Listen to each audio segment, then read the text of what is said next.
English translation, 687th contact, Part 1, Saturday, the 22nd of July 2017, 2016 hours. Hello, dear friend, and greetings, Ptah. Edward, I also greet you. If I may, I would like to raise a few questions first, and also add a little to my last statement regarding insects. I have no objection to that. Because we can talk later in private, as we usually do, because we always discuss those facts that are important to you first, so that they appear in the official reports of the talks. Yes, that seems important to me because I think so much important information and also some general knowledge can be spread. I also assume this, and I also know from our observations that this is indeed also the case, and that our conversations, which you later retrieve and write down, are carefully read and appreciated because a lot of interesting information can be gleaned from them. I have also been told that. But now I want to ask my questions, the first of which relates to your daughter Semjase's beamship, the corrugated iron beamship or washboard beamship. Semjase once told me that this was her personal beamship, and that it was 300 years or so old, and that she had owned it almost all her life. That is correct. This beamship is a personal possession of my daughter Semjase, and she received it from me when she turned 14, and has also been piloting it ever since. This beamship is a first model approved for interdimensional ranges in the known universe of the multiverse for youngsters. This beamship model was also equipped with special new techniques that also made it possible to reach into the past and the future, etc. However, the basic model was more than 1,100 years old, but it was redesigned about 400 years ago and was also approved for youngsters. But now Semjase is in the Dal universe with the Asket people. Is her beamship being kept there until she returns, if it is her own? No, because as my daughter's property, Semjase took it with her and continues to use it also in the Dal universe. She will also take it back to Era and continue to use it when she returns from the Dal universe in 34 years. I will not live to see that, unfortunately. But it is 36 years now since she had the accident at the Sohar Center because Jacobus, well, you know it happened because of him. But fortunately, your doctors were able to do the incredible and bring her back to life and reality. That was in 1977, if I remember correctly. Yes. It happened on the 15th of December, 1977, after which. However, she was still in contact with you until 1981, after which she had to join Asket in the Dal universe for 70 years for medical reasons and regeneration. The shock went through me at the time, and when I found out about Quetzal, well, you know that too. That was the case with me too. Of course, because how could it have been otherwise? But how do you feel about the fact that I represent my view on the political status of Russia in a way that demands that the US in particular, and the EU dictatorship in particular, should orient the Russian political system solely according to the ability, will, and desire of the Russian people, and consequently that the US and the EU dictatorship should not interfere in this respect? In my opinion, the Russian political system is solely the business of the Russian people as a whole, and is nobody else's business but the Russian people themselves. Consequently, the autocratic US America and the criminal EU dictatorship should not interfere in Russian affairs, and also not constantly interfere in the economy, politics, and the Russian government with coercive measures such as embargoes or destructive machinations, as well as not blocking the export and import of goods, raw materials, and services from and to Russia.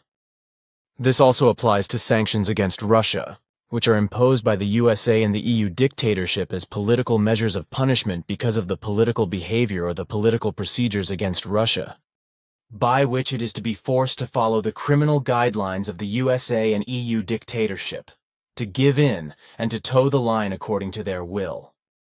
Unfortunately, this will be the case again in the next few days.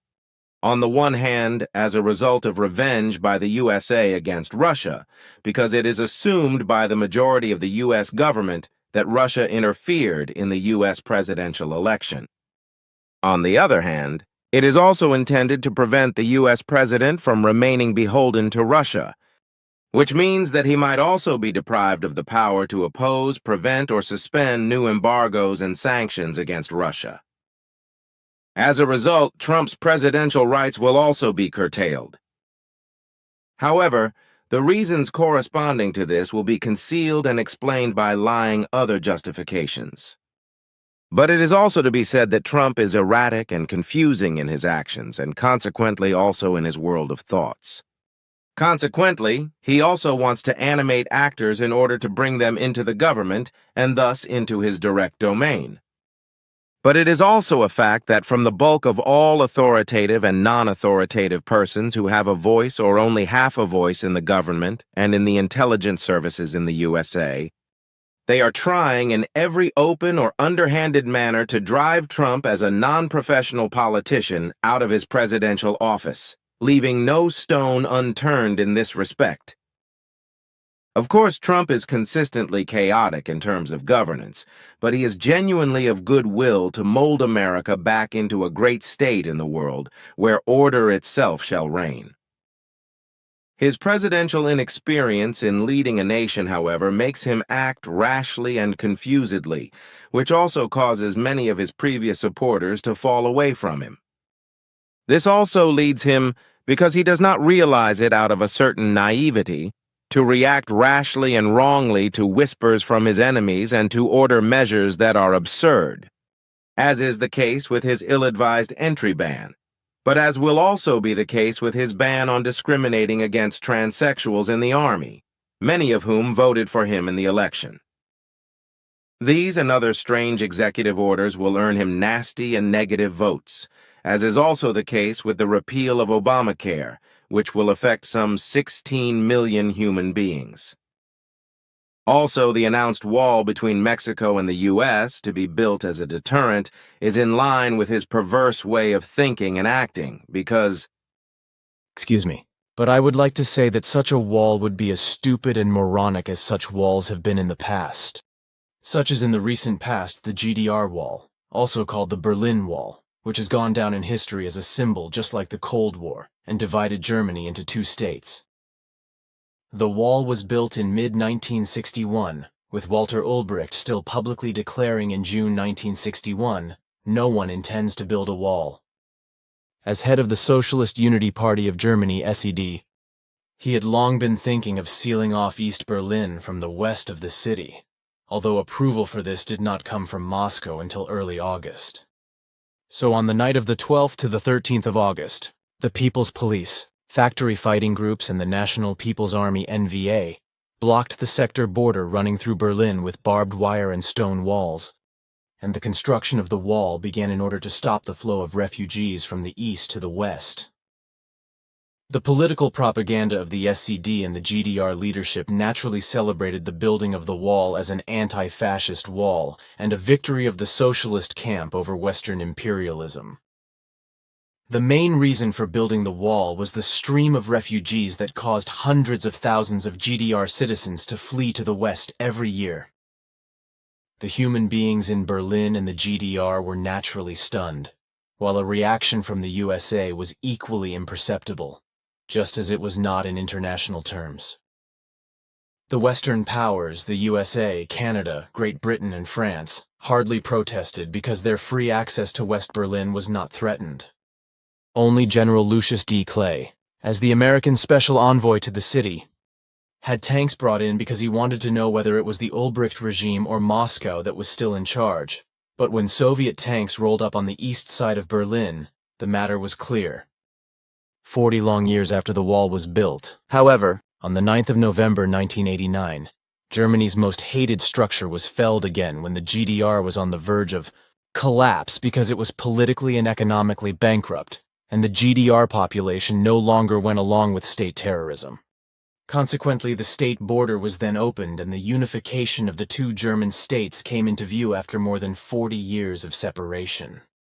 It was 1952 when the leadership of the German Democratic Republic, the GDR, sealed off the Soviet occupation zone to the west and sealed off the inner German border with a several-kilometer-wide exclusion zone that stretched almost 1,400 kilometers from Bavaria to the Baltic Sea, dividing settlements and landscapes, roads and railway lines, blowing up and demolishing many buildings, including churches, and tearing apart families and relationships, but also having an extremely negative impact on the lives of millions of human beings.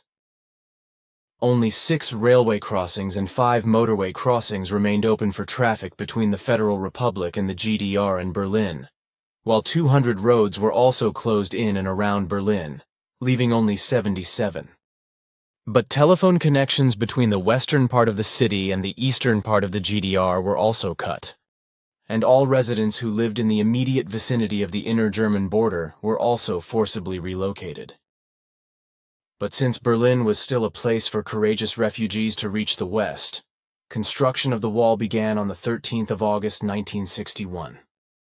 In the following days, weeks and months, a wall some 46 kilometers long was built between East and West Berlin, and eventually fortified border fortifications were erected around the whole of West Berlin, ultimately covering a total distance of around 155 kilometers. This, of course, prevented the population from continuing to move from one part of the city to the other. The concrete walls, ditches, running facilities for trained guard dogs, watchtowers and gun emplacements made the GDR border almost impassable. According to your information, more than 300 human beings subsequently lost their lives as a result of fatal shootings and death sentences during the escape attempts to the west, while officially a figure of around 235 is quoted. Many nevertheless tried their luck, not infrequently in spectacular wall escapes whereby. Excuse me too, because a total of 373 human beings were murdered as a result of escape attempts, many of them secretly, without anything ever being made public or recorded. A larger number, whose names were never mentioned, were not sentenced to death by court order, but were taken to a cellar and murdered by an underhand shot in the neck. Walter Ulbricht was responsible for this, then also Erich Honecker and accomplices, as well as the bloodthirsty Minister of Justice Hilda Benjamin. The East German communists saw the state-sanctioned liquidations as a commandment of socialist justice. In the whole procedure of a death sentence in real socialism, it was not the judge who decided whether an accused person was sentenced to death, but the Politburo or the party leader who reserved this right. In the early years in the GDR, Stalinist show trials were still the order of the day, as were many death sentences. Since the 1960s, however, the SED leadership has kept silent about this, as court cases with death sentences were not mentioned in public or only in extremely rare exceptional cases. From 1960 onwards, a central execution site was operated on Alfred Kastnerstrasse in a side wing of Leipzig prison, where all executions were carried out, in addition to murders concerning many GDR refugees and GDR escapees, who were often shot in cellars and then buried or burned without a court sentence. This, however, was a dark secret of 2 members of the SED dictatorship and also 2 people's police officers engaged by them. In fact, however, death sentences against common criminals in the GDR were nothing more than unlawful murder orders and effective murders. Political executions of death sentences and fugitive killings, of which the public has never learned anything to this day, because you too kept silent about what we confided in you, but which is no longer relevant today, were concealed and covered up by the state organs with the greatest effort. If something was recorded, then heart attack, circulatory failure, or some other common cause of death appeared on death certificates, and the bodies were immediately cremated and buried anonymously. This is also what happened to the widow of the renegade Stasi captain Werner Teskey, who was executed on the 26th of June 1981 for betraying plans, because she only learned of his execution after the fall of the SED in 1990.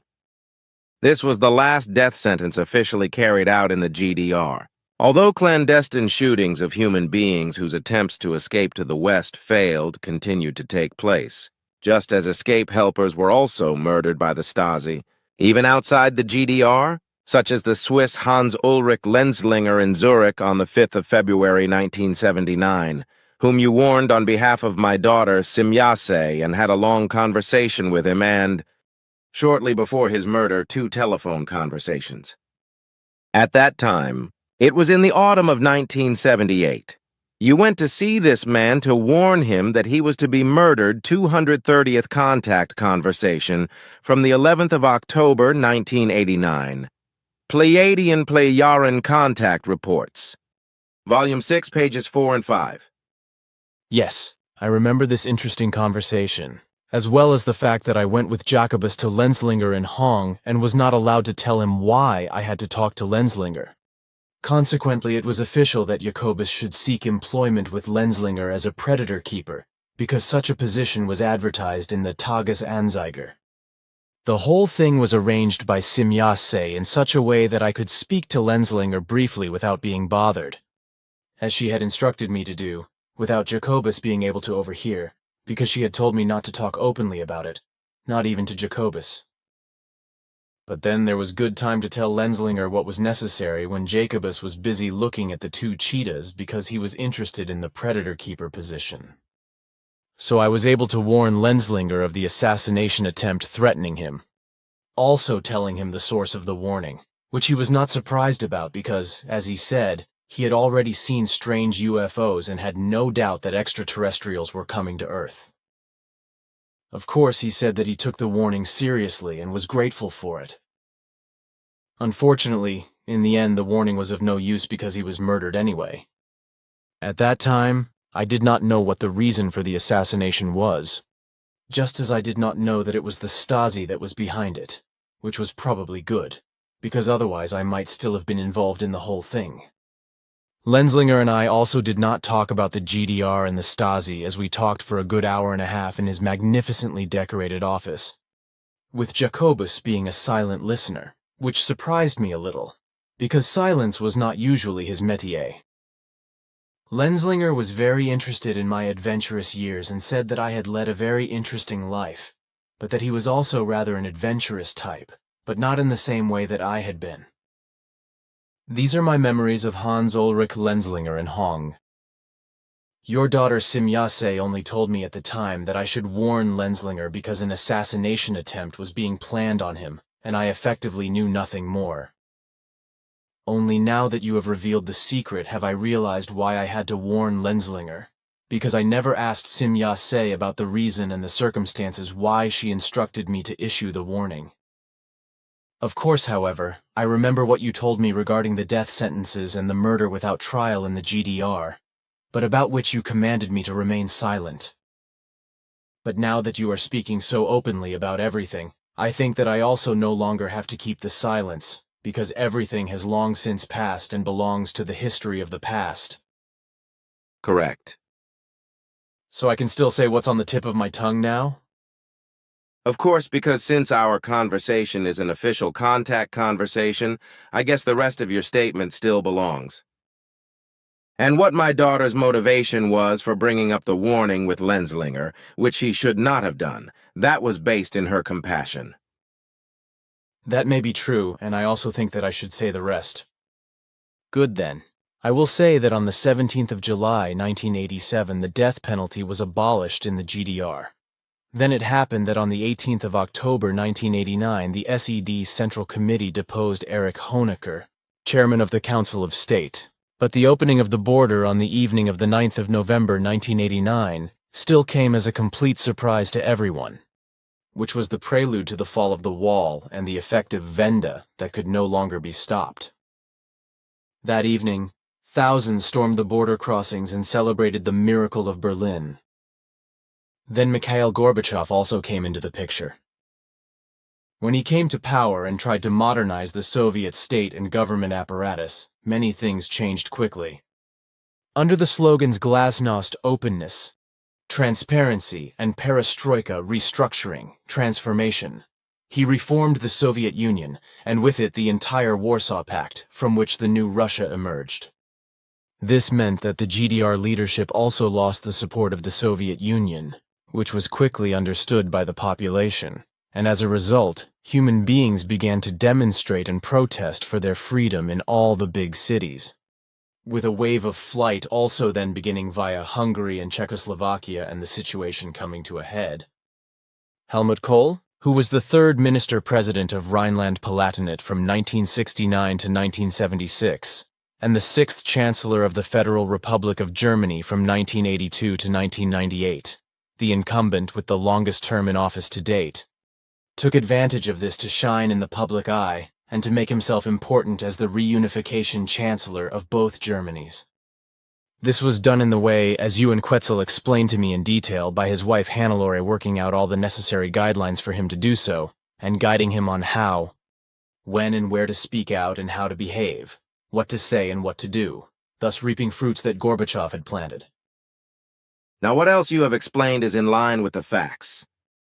Perhaps it is also important to say that today, the traces of the wall have largely disappeared from the landscape and the Berlin cityscape, because there are only a few remnants of the wall left to find, because it was demolished and sold all over the world. But at the Brandenburg Gate, paving stones still remind us of the former course of the wall. The USA, as well as the EU dictatorship, constantly terrorize Russia and live under the delusion that they could remodel Russia, the Russian population and the government according to US and EU dictatorship standards to their political systems. But this will never succeed, just as the entire West has never succeeded despite aggressions and war against Russia. But perhaps the USA will also get crazy and insane ideas about Russia in order to cause damage, because the US military and US government leaders are extremely imaginative in this respect. If I just think about and name a few things that the US military and US government leaders have planned in terms of crazy and insane things to defeat the Nazi Empire in Japan, then one's hat goes up. For example, there was the moronic idiocy that was seriously considered that the US Air Force and its allied British, Canadians and French should drop poisonous snakes of all kinds, such as rattlesnakes, black mambas and cobras, etc., into German cities in order to drastically reduce the population and force the Nazis to give up the war. Another insane and crazy idea worked out by US military and government forces were actually moronic plans to spray garden plants with hormones in Germany, thus feminizing the German population. This was done in the hope that the Nazi Empire would then capitulate in the short term. But not enough of this nonsense, for further immense sums of dollars were spent to equip bulldog bats Melosidae, which are a relatively small, widespread family within the bats, with small incendiary bombs, and release them on Tokyo and other Japanese cities to set them on fire, causing incendiary disasters and firestorms, thereby killing countless human beings and also bringing about a surrender. In the same way, vast sums of dollars were wasted to equip pigeons with explosive devices in the same framework, and to release them on the enemies in order to then drop the explosive devices on them. But that was not enough, for there were other crazy and insane experiments and programs in the offing by the USA, such as, for example, simply driving pigs and other domestic animals, in some cases even innocent native human beings, into minefields in war zones and shredding them from the exploding mines. And the craziness went even further, for in the middle of the Atlantic a huge stopover and refueling platform for warplanes was to be built, while another plan, with the British and Canadians also getting in on the act, was to build equally huge war aircraft carriers out of huge icebergs, the idea being that they would have to be multi-storied and electrically powered, with the ice stabilized by wood shavings to make it more durable. This crazy project was not realized only because the construction of a single such aircraft carrier would have taken several years and, in addition to all the armament, etc., enormous cooling systems would have had to be installed in order to preserve the ice as such. And this is no fantasy, but these crazy and mad plans were thought out and drawn up and then dropped only because, on the one hand, the production time was too long, and on the other hand, because during the planning phase, technology was pushed horribly, and this made it possible for the fighter planes, etc., to fly directly from the USA to Europe without an intermediate landing and without intermediate refueling. However, the USA continues to work on war material today, and so, for example, shortly after the dropping of the well-known mother of all bombs, which the U.S. Air Force dropped in Afghanistan, America announced the test of a nuclear bomb. That over the Tonopah test site in the U.S. state of Nevada, an F-16 fighter plane dropped a nuclear bomb of the new modernized type B-61-12 without a warhead for the first time. This test had already taken place on the 14th of March 2017, testing the use of the bomb with an F-16, as well as the non-nuclear functions of the bomb. However, a similar test with the same type of bomb had already taken place in 2015, although it had been dropped from an F-15 fighter jet at the time. The GBU-43 bomb used in Afghanistan was over 9 meters long and weighed a good 10 tons, which is why a special version of the large Hercules C-130 military transporter was needed to move it. In contrast, the B-61-212 nuclear weapon is only about 3.60 meters long, weighs 350 kilos, and can be flown to its target by more maneuverable fighter jets such as the F-15 or F-16. Despite its comparatively small size, the B-61-12 has many times the explosive power of the mother of all bombs, with an effect equivalent to about 11 tons of TNT explosive. The explosive power of the new, modernized US B-61-12 can be adjusted between 350,000 megatons of TNT, which is almost half the explosive power of the Tsar bomb, and 602 hydrogen bomb, which was detonated by the Soviet Union on the 30th of October 1961 as the most powerful hydrogen bomb ever detonated over the island of Novaya Zemlya in the Arctic Ocean. But back to the USA, because these criminals and the EU dictatorship criminals or their sad political figures should take care of peace, freedom, law and order in their own criminally run states instead of interfering in the state system of Russia or other countries. Because basically the whole of the foreign polity systems is none of their business. Russia's form of politics must and should be left as the Russian population wishes and finds it correct. Consequently, no attempt should be made to transform it according to the forms of state of US America or the EU dictatorship. The political system of Russia and, equivalently, of the Russian Federation is laid down in constitutional law primarily in the Constitution of the 12th of December 1993, namely in the Federation Treaty of the 10th of April 1992, and the individual laws such as those on the Constitutional Court. Article 1 of the Constitution describes Russia as a democratic federal constitutional state with a republican form of government. The whole of the political and governmental form in relation to the Russian Federation can be classified as a somewhat difficult parliamentary presidential hybrid, the semi-presidential form being a mixed presidential parliamentary system of government which has elements of both parliamentarism and presidentialism, as is also the case with the US and Fifth French Republic patterns. Further characterizing terms in relation to the constitutional reality correspond to patronal presidentialism and hegemonic or dominionist presidentialism. In a broader sense, the Russian system can also be described as a dual state system or a network state system. And in a maliciously anti-Russian way, the whole thing is also labeled as elective monarchy, constitutional electoral autocracy, systemless system, hybrid system, as regime or Putin system, as well as delegative, illiberal, electoral, bisected, manipulated, controllable, managed or defective democracy, with no clear constitutional understanding being defined. So it is said that the handling of the Constitution is pragmatic or fact-based, whereby the practiced authoritarianism is justified as a necessary provisional measure, which according to a statement by Putin can be described as rule by hand control. From another side, it is said that none of the common interpretations and categories of comparative governmental theory fit the Russian Constitution, because the Russian president is already constructed according to the Constitution as an institution beyond the three powers of the state. Recently, I have been doing some research on this and have read that some Russian politicians and scholars are critical of the political system, while others are affirmative or approving and call it sovereign democracy. This expression was coined in 2006 by the Russian businessman and politician Vladislav Yuryevich Surkov, who was occasionally referred to as the Kremlin chief ideologue, or also as the third man in the state, and was at times considered largely responsible for Russian domestic politics. In this regard, I have here a phrase from Wikipedia which I will read to you. In 2004, Vladislav Yuryevich Surkov is said to have contributed significantly to Vladimir Putin's victory in the presidential elections. Since the 27th of December, 2011, Surkov has been Deputy Prime Minister in the Russian government.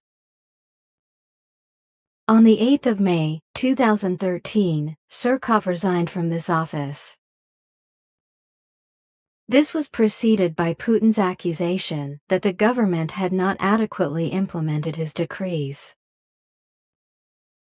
There had also been disputes between Surkov and the Russian criminal investigation authorities over allegations of corruption at the Skolkovo Innovation Center.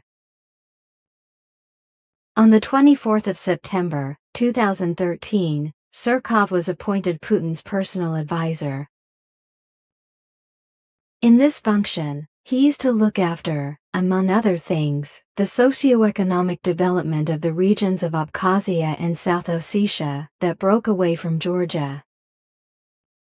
As a result of my interest in the Russian political system, I have recently been studying the subject and have learned a few things. The President of Russia is the head of state who, since 2013, has been directly elected by the people in a free, universal, direct, equal, and secret election for a period of 6 years, previously for 4 years. The same person may not hold the presidency for more than 2 consecutive terms, after which, however, if another person holds the presidency for 6 years in between, the previous president may run again. From 1990 to 1993, Russia still had the office of vice presidency, but this was abolished when the constitution came into force in 1993. In the Russian system of government, the Federation Assembly exercises the legislative power, which consists of 2 chambers, namely the Federation Council as the upper house, and the directly elected State Duma as the lower house. 2 representatives of each subject of the Federation are seconded to the Council of the Federation, one of whom is from the executive, and one from the legislative to represent the subject. The term of office of the representatives is adjusted to the duration of the legislative term of the institutions they represent. The Duma is composed of deputies, for whom a mixed system of proportional and majority voting, the so-called trench system, has been in place since the 2016 election. The legislative period of the Duma is always 5 years, whereby it has the function of passing laws, which, however, may not simply be put into effect, but must be approved as a proposal by the Federation Council and signed by the President. If the Federation Council vetoes the passage of a law, the Duma can still pass it if it confirms it with at least 2/3 of the deputies' votes. Any veto imposed by the President can only be overcome with repeated confirmation of the law by the respective 2/3 majority in both the Duma and the Federation Council. The government of the Russian Federation holds executive power, although key portfolios are directly subordinate to the President. The Prime Minister of Russia is nominated by the President but must be confirmed by the Duma. Although the Prime Minister is also considered the head of government, Prime Minister and Chairman of the government. The Duma can be dissolved by decree by the President and new early elections ordered. Or he can pass a vote of no confidence in the government if a candidate proposed by him is rejected even after 3 votes. In addition to the Prime Minister, the government consists of his deputies, the Deputy Prime Minister, and the ministers. The system of the state executive, consisting of the ministries, federal services, and federal agencies, is subordinate to the government. In Russia, the Constitutional Court embodies the upper judicial institutions, the Supreme Court, and the Supreme Arbitration Court. On the proposal of the President, its judges are confirmed by the Federation Council. The ordinary judiciary and its Russian system are subordinate to the Supreme Court, and the arbitration system to the Supreme Arbitration Court. However, the federal judicial system does not include the constitutional courts of the subjects of the Federation. The prosecutor's office is also a component of the judiciary in Russia. Although it is not part of the federal judicial system, and according to the Constitution, is independent of all other power structures.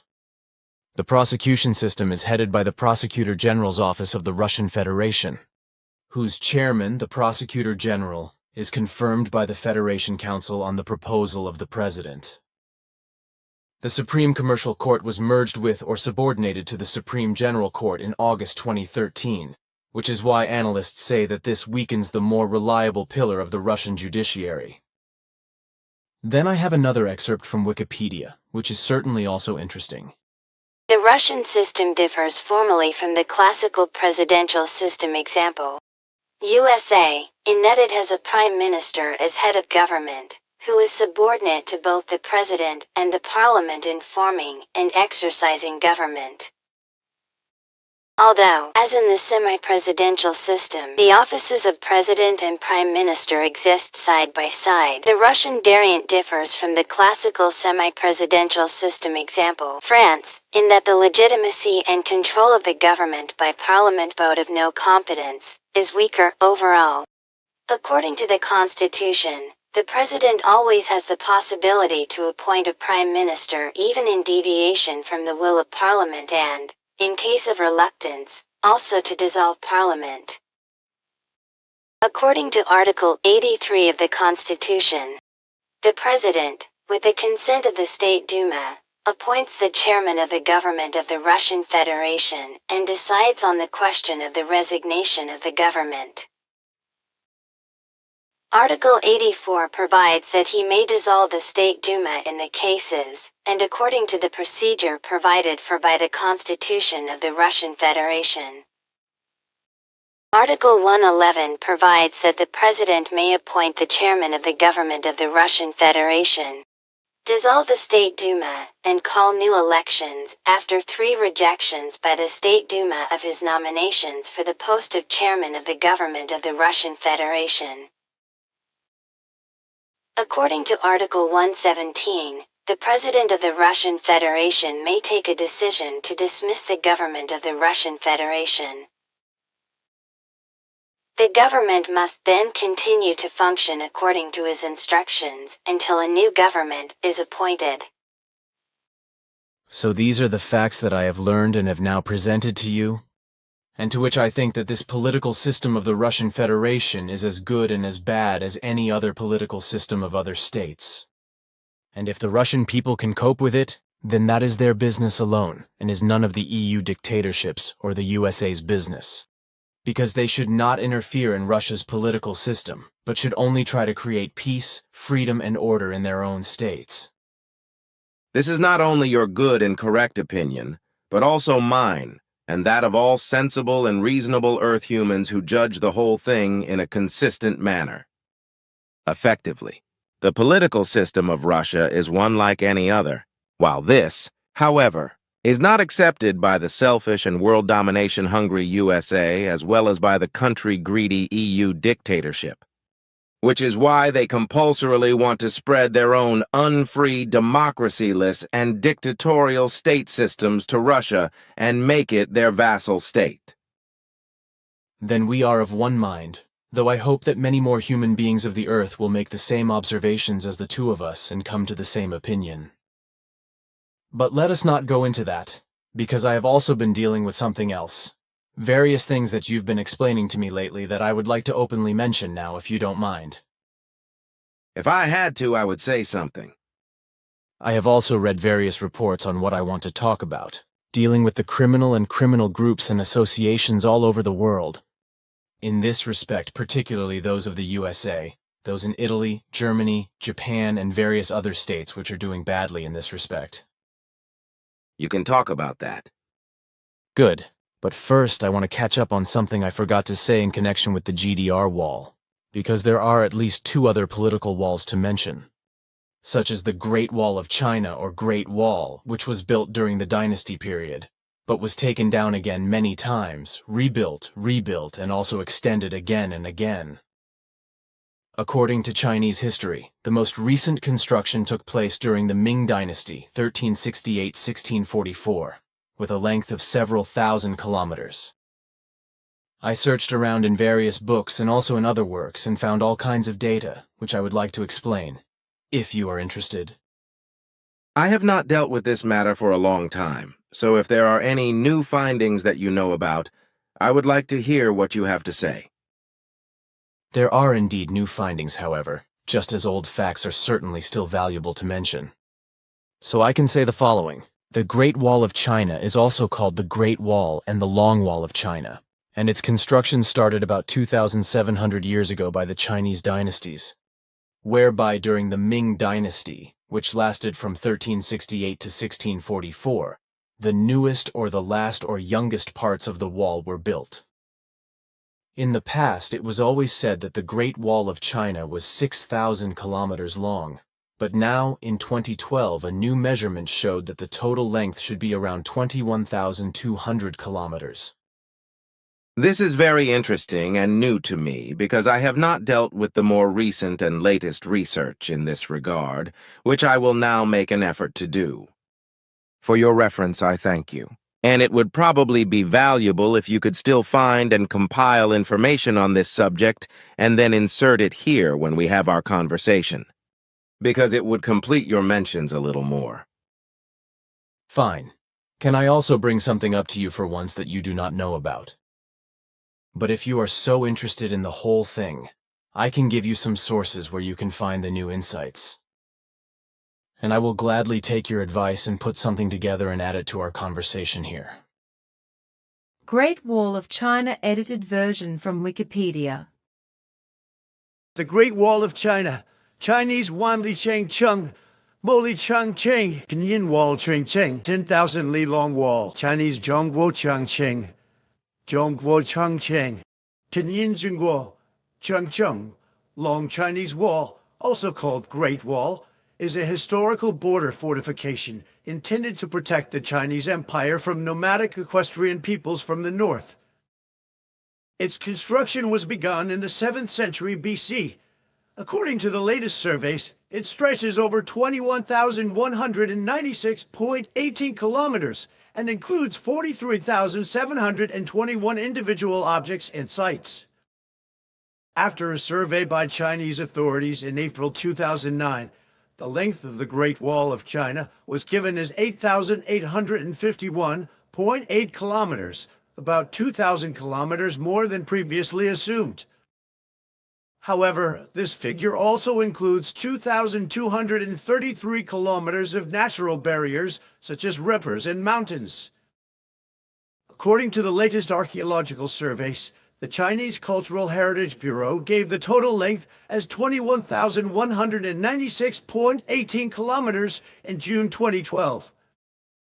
In the 2008 survey, only the sections of the Great Wall built during the Ming Dynasty, 1368 to 1644, were recorded. Of these sections alone, only 8.2% are intact, while 74.1% are in poor condition. In some cases, only the foundations remain. The 6th of August 2017. Of course, but I have the ability to fathom other sources than you. Whatever you say, that is for you to know.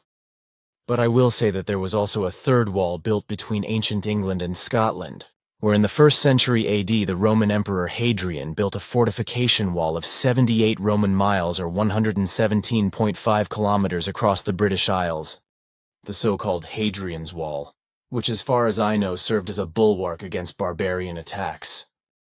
In any case, like the Great Wall of China and the Wall of the German Democratic Republic, it separated human beings and families from each other and prevented them from traveling, which was in any case a malicious encroachment on the rights and freedom of human beings.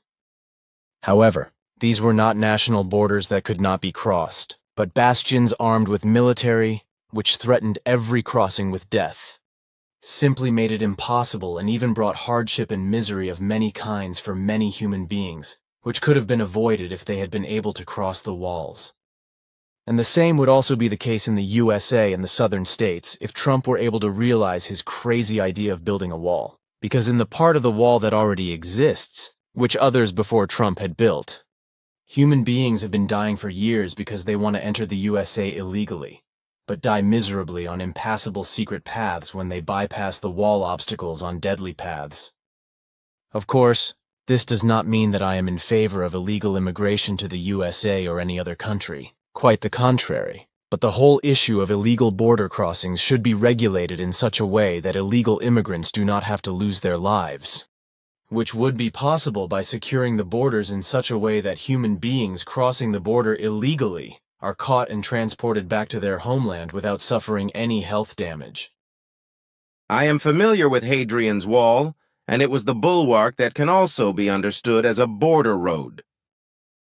And what you say about the emergence of hardship and misery is correct, because not only the wall in the GDR, but also the Hadrian's Wall and the Great Wall in China brought such things about.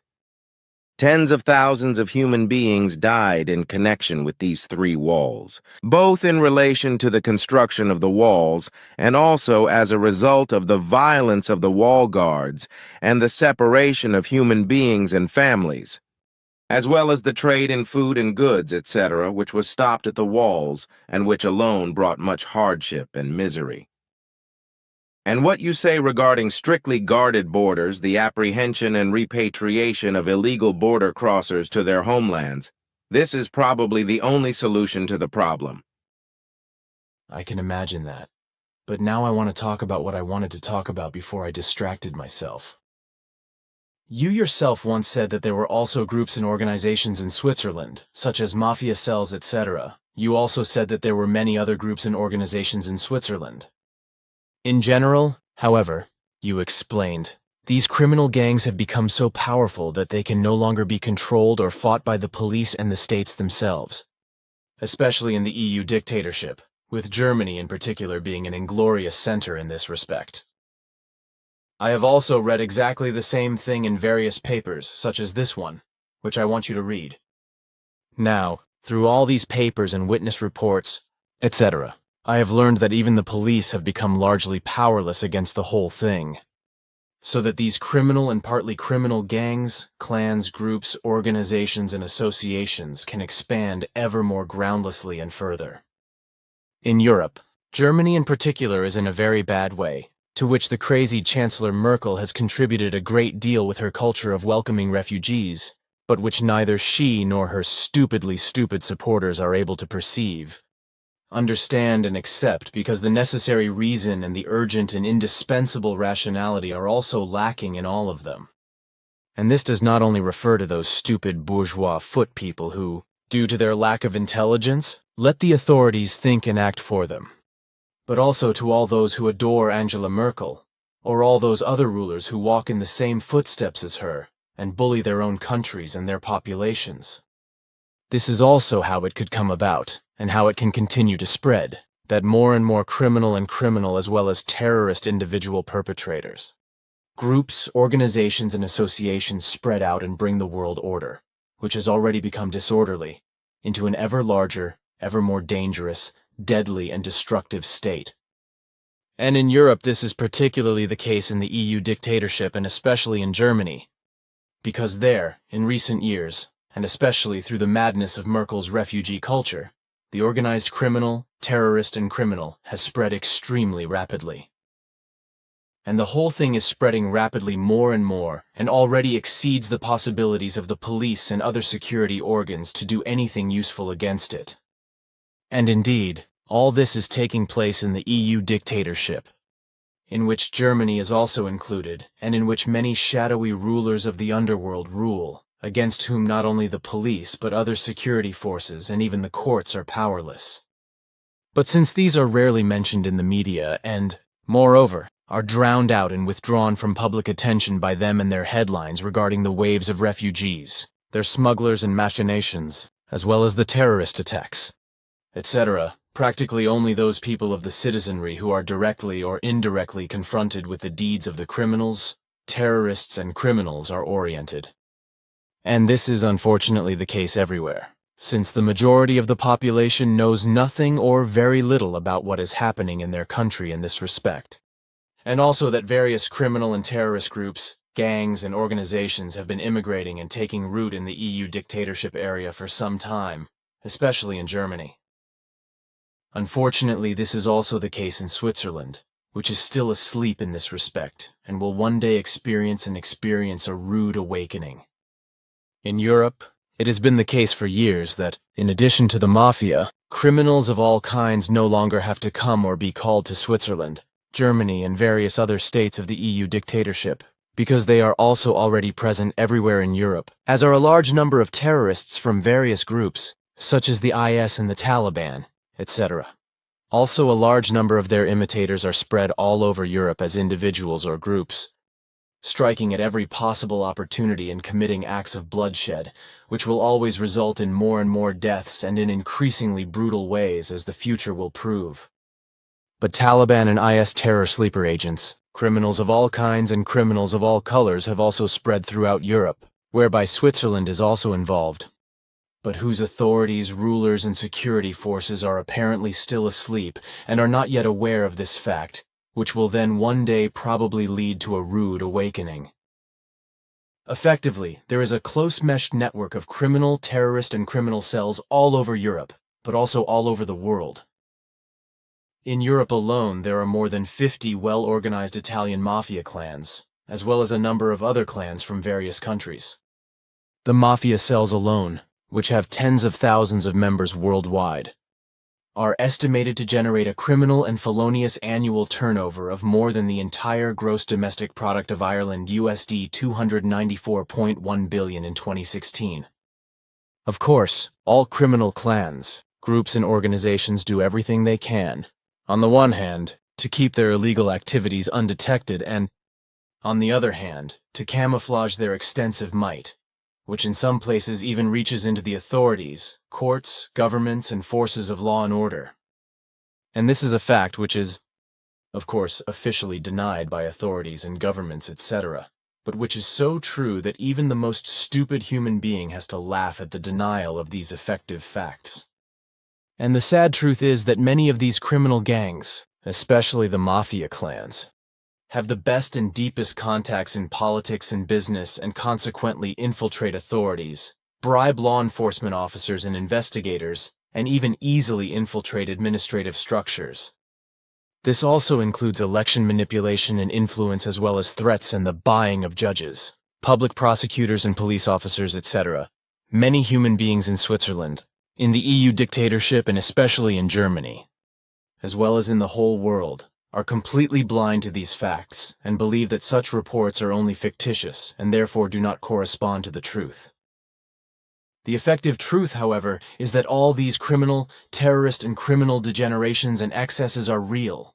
They exist and do not correspond to any fallacies and fantasies. In Germany alone, there are around 300 members of the dangerous 'Ndrangheta mafia, as well as many of the notorious Cosa Nostra, who are equipped with weapons and operate completely unrecognized throughout Germany, but also on a much smaller scale in Switzerland. Their exact number of members is not known, which is why only estimates are given in this respect, although these are extremely frightening. Regarding the centers of these organizations, it is to be said that they are often located outside large cities, where there are no red light districts and also no police special investigation units. As a result, these criminals, terrorists and criminals, have retreats where they have nothing or very little to fear from the police, especially because they keep quiet in their retreats and do nothing conspicuous. Consequently, they do not attract attention. Especially the mafia clans all over the world have the drug trade in their hands and earn billions with it. But also the obtaining of building contracts on a large scale, as well as blackmail, human trafficking, and prostitution, etc., fall into their métier. And it goes without saying that the most profitable business of the mafia clans is money laundering, with the 'Ndrangheta clans in Germany alone raking in an estimated 50 billion euros a year. Germany, in particular, is practically a perfect laundering country for money from illegal businesses. And this is because, according to state laws, the country must prove that funds originate from illegal businesses in order for criminal proceedings to take place. As a result, the mafiosi do not have to fear for their illegally obtained monies, because without solid evidence they cannot be charged, neither with regard to criminally and feloniously obtained money, nor with regard to money laundering. It is true that the police and the courts can strike in some years, but in Germany this usually only results in the confiscation of a few €100,000, if at all.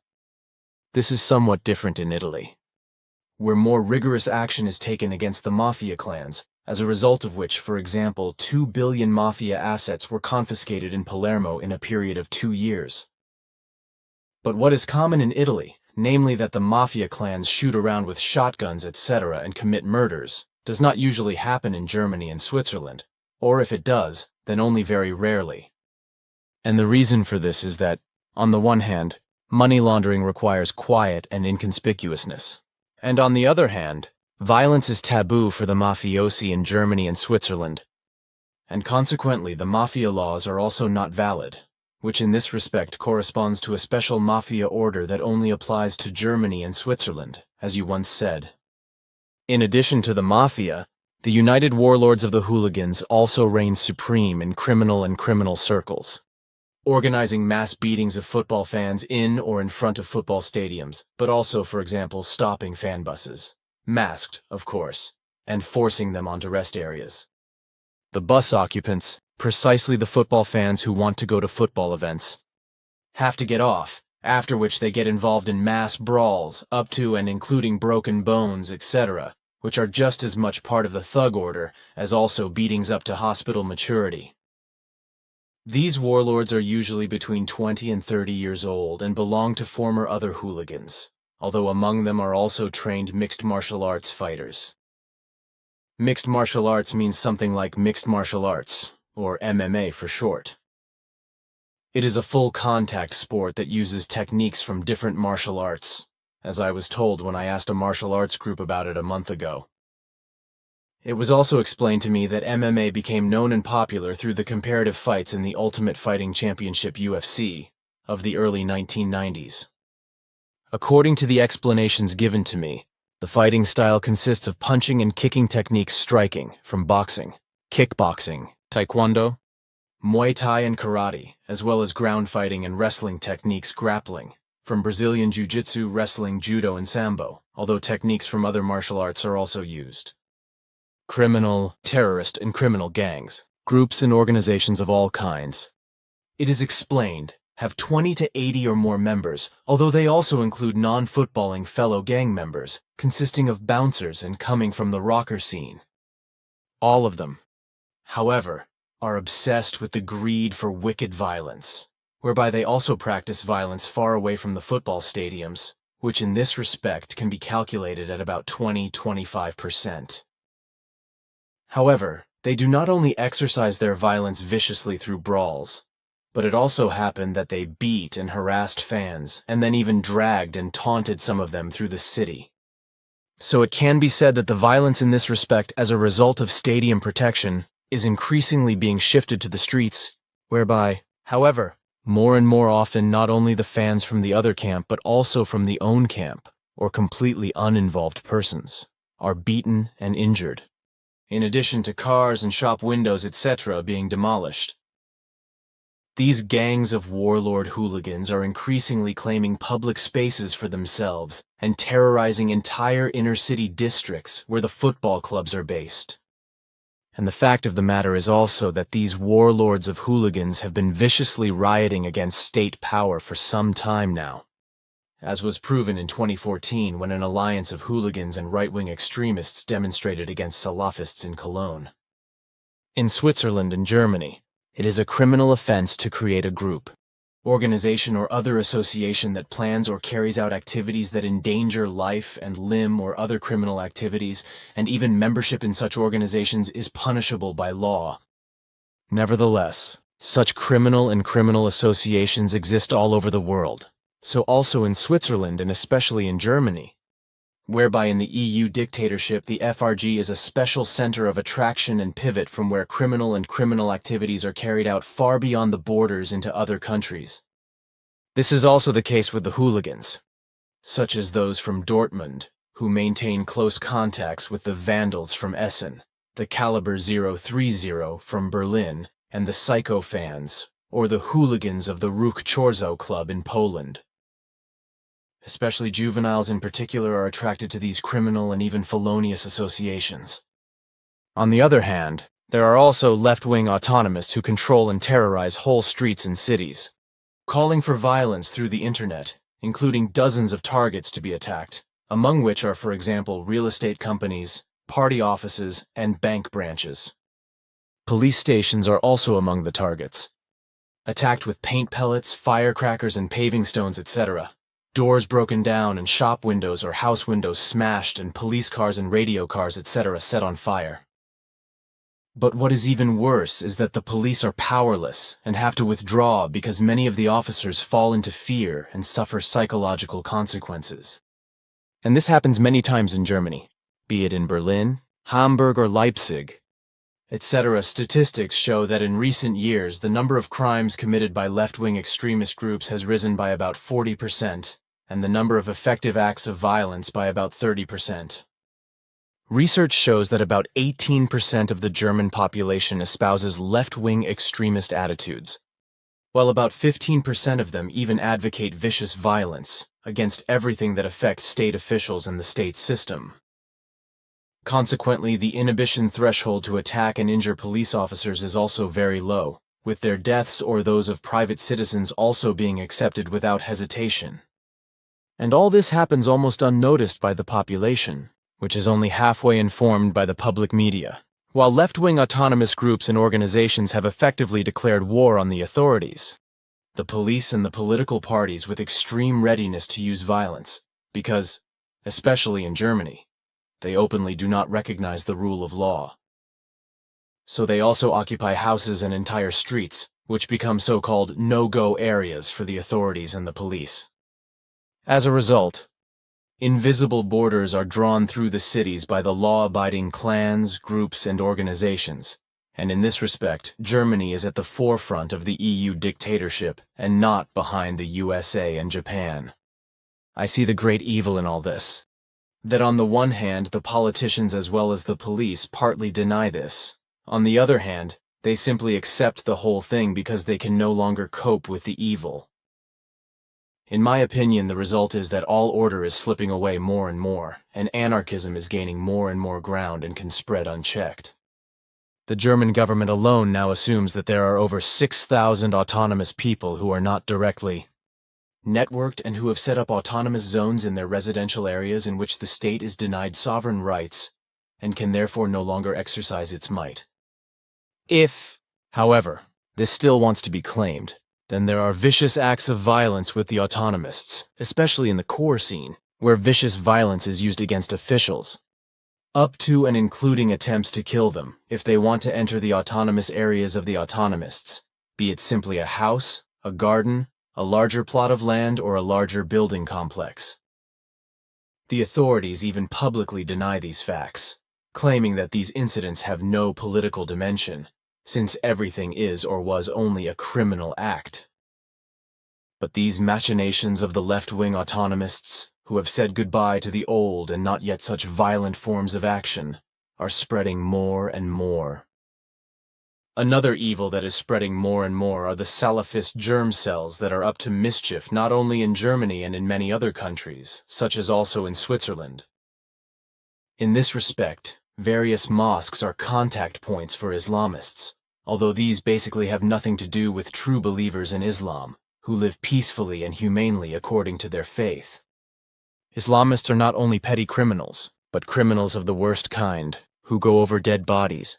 And since the IS or Islamism has emerged through the Islamist state, it has become a blood-dripping murderous organization, which recruits children and young people as soldiers through Salafist preacher imams in various mosques, who are then formed into tools of murder. Packed with explosive belts, the recruited children and youths are ordered into crowds of people to detonate the deadly charge in order to take as many innocent human beings to their deaths as possible.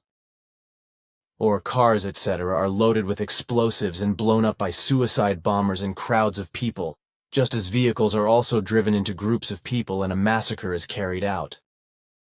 Women and girls are sexually abused in Salafist camps, whereby Salafists can also be described as IS supporters, but the Salafists also murder in the most brutal way. The Salafists represent one of the most radical forms of Islamism, which, as I said, has nothing in common with Islam and is only borrowed from it in name. The Salafists of today are currently the fastest-growing worldwide organization of the most extreme delusional faith, whereby the Salafists define themselves as advocates of what they see as an original and unadulterated Islam, which, however, is fundamentally wrong, because Islam has nothing Salafist about it. It is fundamentally in its origin, according to the actual teachings of the Prophet Muhammad k. 570 to 632 AD Immanuel Char.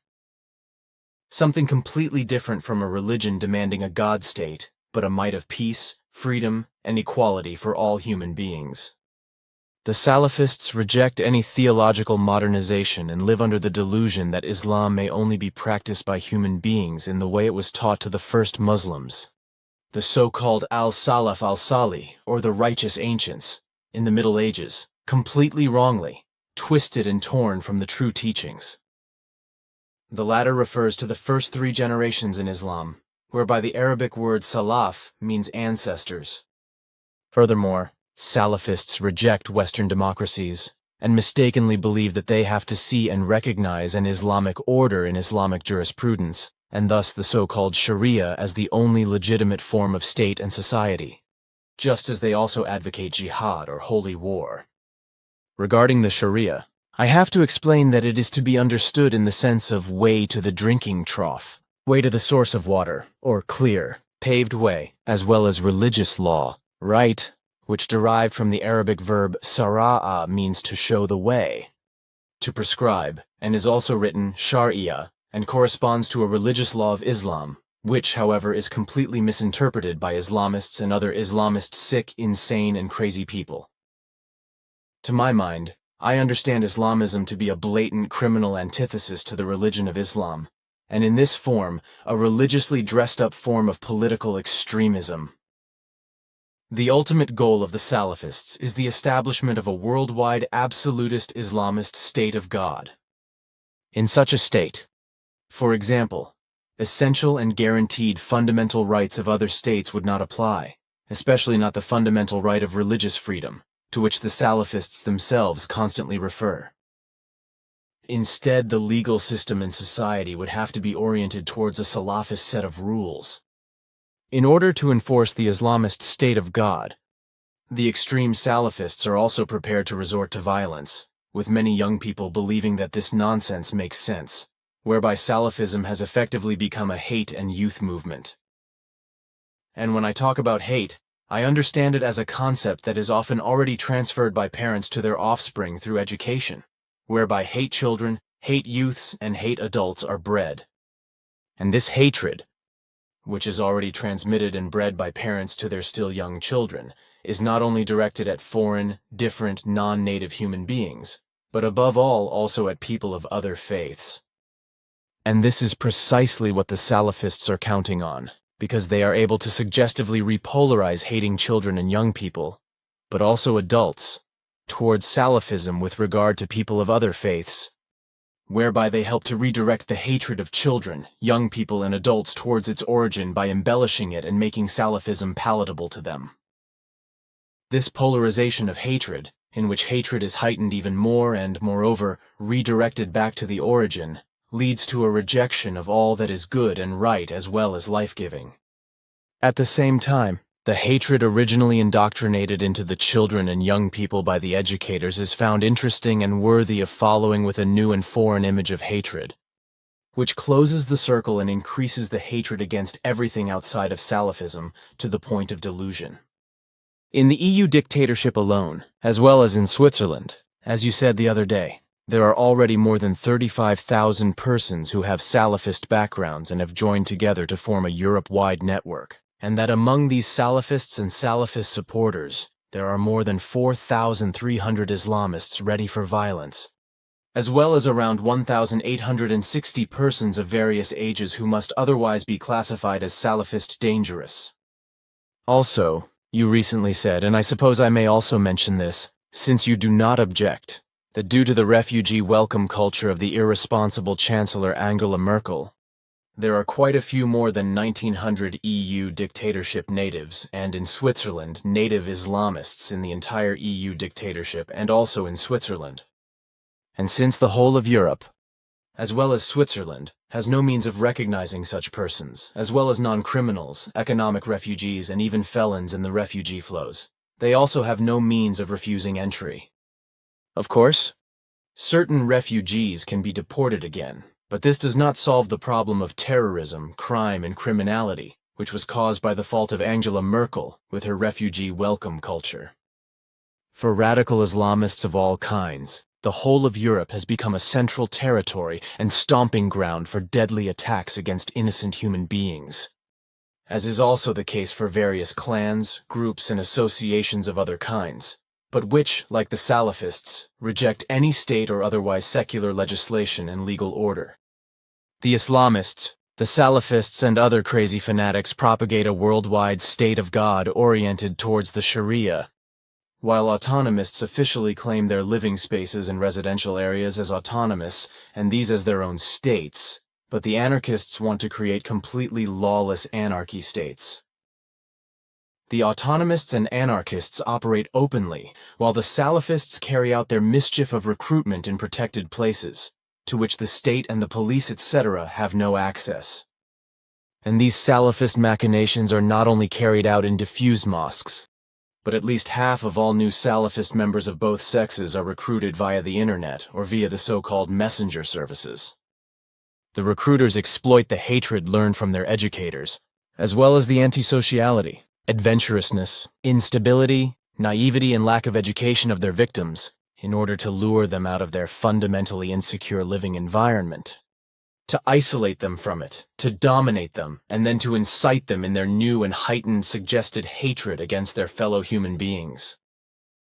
Well, the shadow empire of Salafists, autonomists, anarchists, criminals, terrorists, and criminals reaches all around Europe, and that includes Switzerland, unfortunately. But if you look at Germany, that is where it is worst of all. Take, for example, the case of Jorgensgmund in central Franconia, where on the 19th of October 2016, in the early morning, a special squad, heavily armed to the teeth, tried to break into the house of an autonomous person because he had crossed the street threatening to use weapons and had proclaimed his own state, which he defended with a gun in his hand. So there was a serious conflict between the German state and its state with a passage of arms, as a result of which the Eigenstaatler shot a man of the Sonderkommando. This autonomist, a so-called Reichsbürger, as the autonomists in Germany call themselves, had marked his house and property all around with a thick yellow line, which he called his state border, and which he defended against anyone entering or crossing into his state with a gun. In doing so, he assumed that after the 1939 to 1945 World War, neither the Nazis or the National Socialists nor the victorious powers had abolished the Weimar Reichsverfassung. Consequently for him, the Nazi Reich continued to exist. He belongs to a German organization that calls itself Reichsbürger, does not recognize the German state, does not pay taxes and creates its own identity cards, but also usually proclaims its house and land as alternative state territories. This is no longer a harmless thing in Germany. However, for the whole thing has long since become a dangerous conflict, especially since these Reichsbürger have armed themselves and defended their private states by force of arms. An autonomous German named Norbert Schittke calls himself Reich Chancellor and heads the Reich Citizens Movement, which belongs to the grouping of the German Reich government in exile. And there is a lot to report about this Reich Chancellor who deals with Hitler, Merkel, Kohl, and extraterrestrials, because he claims that Angela Merkel is Helmut Kohl's daughter, and that extraterrestrials have been with Adolf Hitler on their planet Aldebaran. And this is what this crazy Reich Chancellor actually believes. In an article by a ZDF reporter who visited the Reichsbürger and Fürstregent Schittke of his self-proclaimed sign Reichskanzler, the following can be read. He adorns himself with titles and appears in fantasy uniforms. Norbert Schittke sees himself as the legitimate Reich Chancellor, and soon as the Emperor of Germany. The doorbell sign under the yellowed cover reads rather long. First Norberta zu Ronkerhall Ritterhof AUSDEM Haus Schitka, Hanover, Windsor, Herzogtum Sachsen Coburg and Gotha, Sick, is written on it. But anyone expecting this to be the entrance to a small castle is mistaken. His Highness Imperial Chancellor Schitka resides in a stuffy family home. But he likes to receive guests there. He actually gave Carsten van Rissen an interview in his palace, or rather end of row house, announces huge shows presenter Oliver Welker of the visit to the Reichsbürger. Schitka denies the existence of the Federal Republic of Germany and sees himself as the leader of what he sees as the German Reich, which continues to exist. He also has quite absurd views in other respects. The Prince. This is why Angela Merkel is Helmut Kohl's daughter when asked about the relationship between Helmut Kohl and Angela Merkel. Schitka answers with complete seriousness, Helmut Kohl, he met a nice girl, made children. One of them is Merkel. Aha, so Angela Merkel is Helmut Kohl's daughter. As Van Rissen looks in amazement, Schitka adds, as he says in all his speeches, she is my girl. The Chancellor of the German Reich in exile, as Schitka calls himself, sits in his living room in a fantasy uniform with sash and medals. He doesn't seem to notice that he is not a normal reporter, but the staff of a satirical program. He tries to explain his views to Van Rissen in all seriousness. Schitka lives in a world of historical falsification, lies and fantasy. Today's show does not come from Aldebaran, but Hitler was already there. We are at war with 64 countries, Schitka invents. This, he says, is evidenced by an enemy state clause. You are going to enemy territory for a holiday. Van Rissen inquires mischievously, what do you mean I'm going to Spain? Enemy country, interjects Schitka. Italy, enemy territory, comes reflexively. You can go to Honolulu, then you're still in enemy territory, Schitka explains. Then where am I supposed to go on holiday? Asks the reporter. They should stay at home and work, says the pensioner. Laughter from the audience. But it gets even more absurd. Schitka believes in the existence of extraterrestrials who visit Earth equipped with diplomatic passports. Their name, Aldebarans. They always want to join forces with the strongest and the best, explains Schitka, and, as the former member of the extreme right-wing party Die Republikaner elaborates, therefore also with Adolf Hitler. The Aldebarans, Schitka earnestly asserts, took Hitler with them to their planet. As proof, he shows a Rye Eagle badge that was supposedly attached to the spaceship. He himself has also had coffee with an Aldebaran. I am still not a fantasist, but the fairy tale story is not over yet. Schitka also believes that human beings live inside the Earth. There are several entrances to the center of the Earth, and there are several peoples who live there. And Schitka has a special Bon mot ready, that's why the Dalai Lama is a friend of Adolf Hitler. What? Hitler had promoted the construction of entrances to the interior of the Earth in the Himalayas. That explains the friendship, he said. The visit of Variety reporter Carsten van Rissen, as Oliver Welker calls his colleague, ends with a handshake in front of the Rye sofa. I am not a fantasist, Schicke tells the reporter. The audience laughs. And the reporter can also hardly stifle his grin. Of course not. He answers quickly. Schicke does not notice the irony. Dear Aldebarans, please stay tuned. Oliver Welker says goodbye to the huge show. Now there's about to be more falsification of history on Sketch History.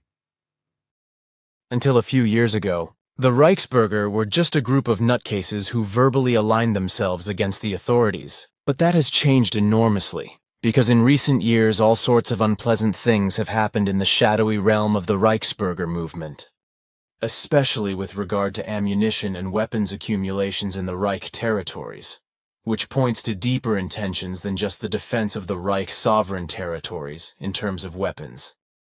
The many weapons of war, including ammunition, are clearly part of the armament in this scene, and there are already so many of them that hundreds of Reich soldiers can be equipped with them in the whole of Germany from the well over 14,000 Reich citizens, as you yourself have explained. You also said that very few gun owners have gun licenses, but would have bought all their weapons on the black market. You also said that there are more than 1,400 very dangerous Reichsbürger citizens of the Reich for special tasks in the future, to which a large number of right-wing radicals also belong.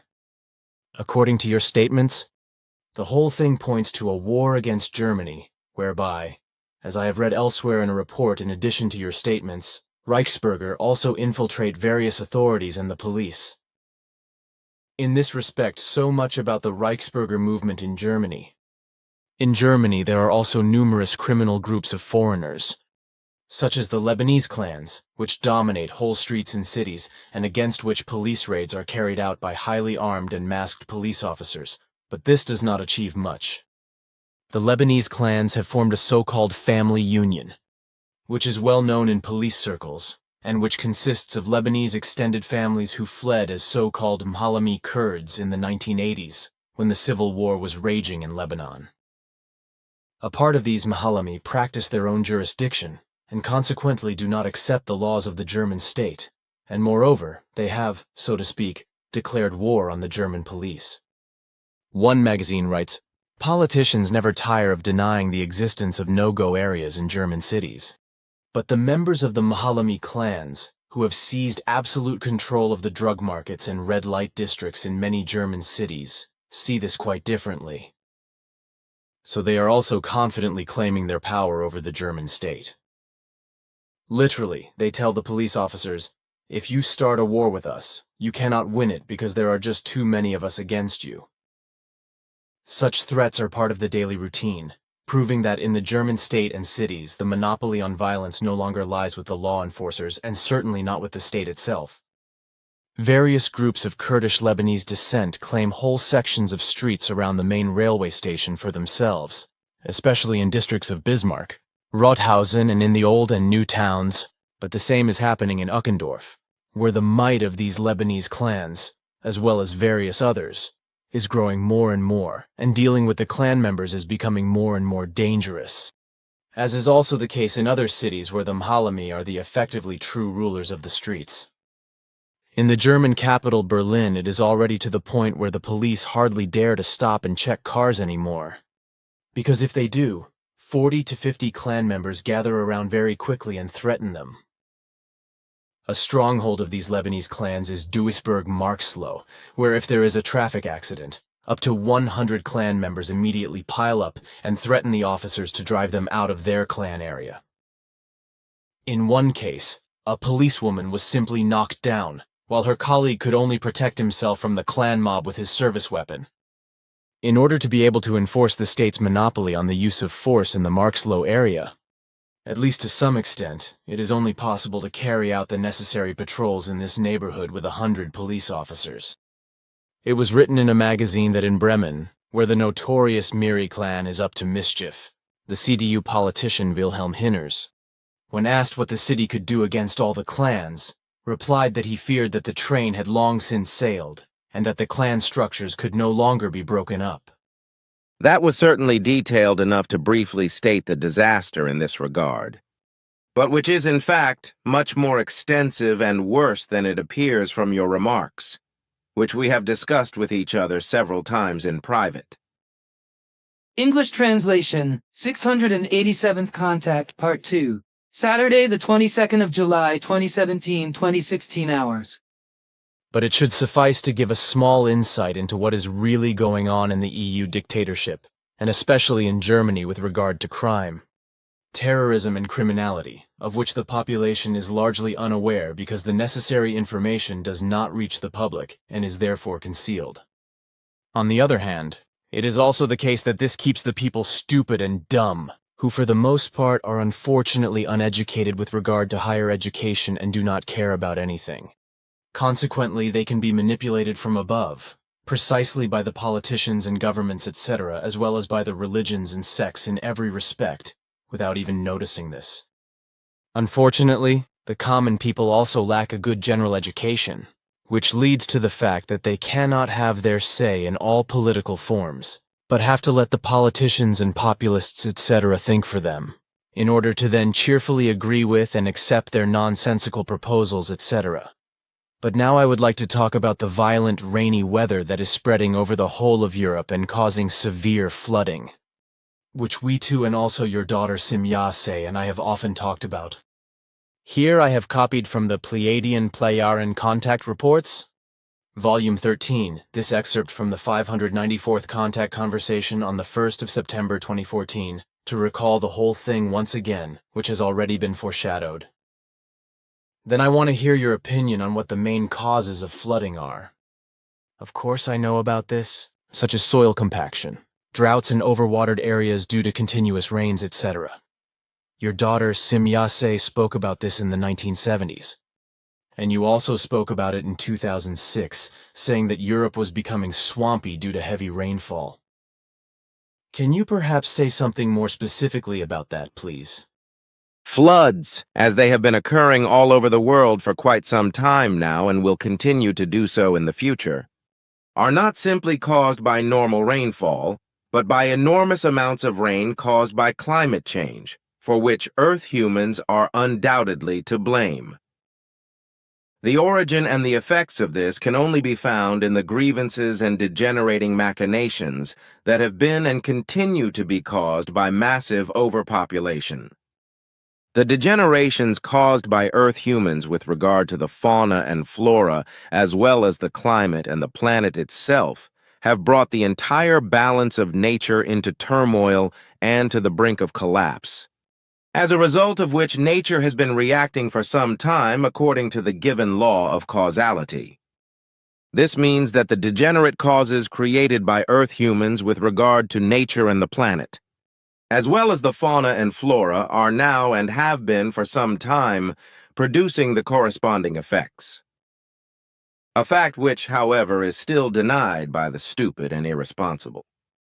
It does not want to be recognized that it is the Earth humans themselves who are to blame for the climate disaster, because large parts of nature, the climate and the fauna and flora have been destroyed, which has been done by nuclear and toxic contamination, as well as by clearing rainforests, gigantic dams, building cities, destroying landscapes, correcting watercourses, exploiting earth resources and polluting the environment, and so on. But all this is also based on various irrational and irrational factors, such as the irresponsible compaction of the soil with heavy vehicles, as these are used and employed in agriculture and in the soil cultivation industry, etc., in an exuberantly irrational way.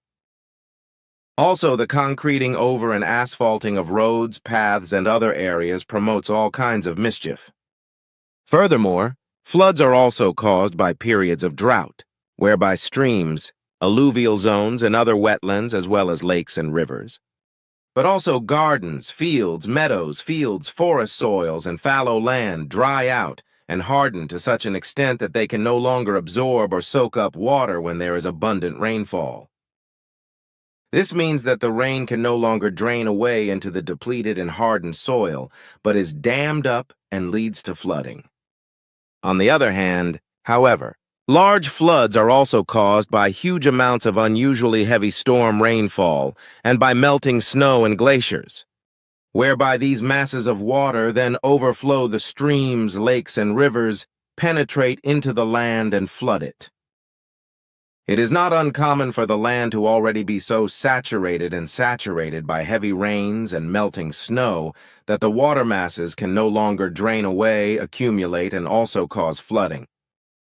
Since overpopulation on Earth has become more and more dangerous to nature, in that floodplains have been built over with houses and roads, etc., and are still being built over, the enormous masses of water caused by abnormal rainfall and storms, as well as by melting snow and glaciers, can no longer flow out into their natural escape routes, such as floodplains built over with houses, roads, buildings, etc. Consequently, these floodplains, which have been built up through human irrationality and irresponsibility and converted into residential areas, are flooded, causing ever more severe damage to human achievements and also costing more and more human lives. This is in addition to all the fauna and flora that has been killed and destroyed and continues to be killed and destroyed by the irrational construction of structures by human beings. And this as a result of the increasing overpopulation and its lack of space, through which the water escape areas, as well as dangerous mountain slopes, volcanic areas, and sea beaches, as well as stream, river, and lake banks, are being built up to dangerously close to the water bodies with housing, etc. If high tides or tsunamis, etc. form, then the shores and beaches are flooded and houses, buildings, and other human achievements are swept into the waters and destroyed. Therefore, proper safety distances from human structures, etc. to water bodies should be maintained. For example, in case of flowing or stagnant water bodies such as streams, rivers, and lakes, a minimum distance of 70 meters to the water bodies should be considered and maintained, depending on the size and dangerousness of the respective water bodies. Furthermore, a minimum height of 3 meters above the highest water level ever measured or to be expected is to be calculated. It is irresponsible to construct dwellings and other buildings, etc., without taking this safety measure into account. In the case of a sea, the minimum safety height for buildings should also be 3 meters above sea level, while the minimum distance to the beach should be calculated as 200 meters. However, these dimensions only apply in relation to seas that are not highly endangered by seaquakes. Otherwise, the minimum height above sea level and the distance to the sea must be calculated, otherwise according to the danger posed by seaquakes and thus by tsunamis. If I remember correctly, your daughter Semjase said something along these lines back in the 1970s, and you have also spoken about this before. It may well have been about 15 years ago. It is undoubtedly the case that all the predictions are coming true, both those of the prophet Jeremiah, those of my father, as well as yours, which you put in writing and disseminated in the 1940s and 1950s, and also later, to which Asket and later my daughter, Semjase, Quetzal, and I also contributed quite a bit. Unfortunately, however, all the responsible rulers and media at that time threw everything to the wind, as you say in each case, as a result of which overpopulation has continued to increase without measure, as well as all the resulting destruction, extermination, and destruction of nature, its fauna, flora, waters, forests, and climate.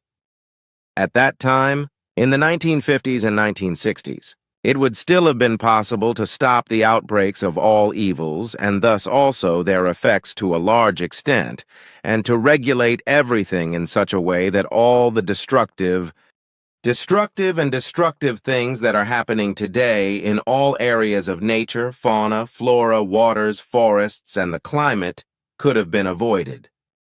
If, immediately after your written warnings in the 1940s and 1950s, a worldwide 7-year birth stop had been enacted within the next 15 years, followed by strict birth control, then all the destruction, extermination, and annihilation in all areas of nature and its fauna and flora, as well as in the waters and the climate, as a result of which all the predictions would now not come true, would also have been avoided. It is not only the present rainstorms that are falling in Europe. For everywhere else in the world, there are also increasingly devastating rain floods, causing immense flooding and damage, which also leads to deaths. There are also severe droughts and water shortages all over the world that bring much disaster, hardship, and misery to human beings. Forest fires in various countries have also become daily occurrences, many of which could have been avoided during all the past decades, just as they could be avoided today. For I think that these could and can only come about because they are not looked after and not tidied up and consequently not kept clean.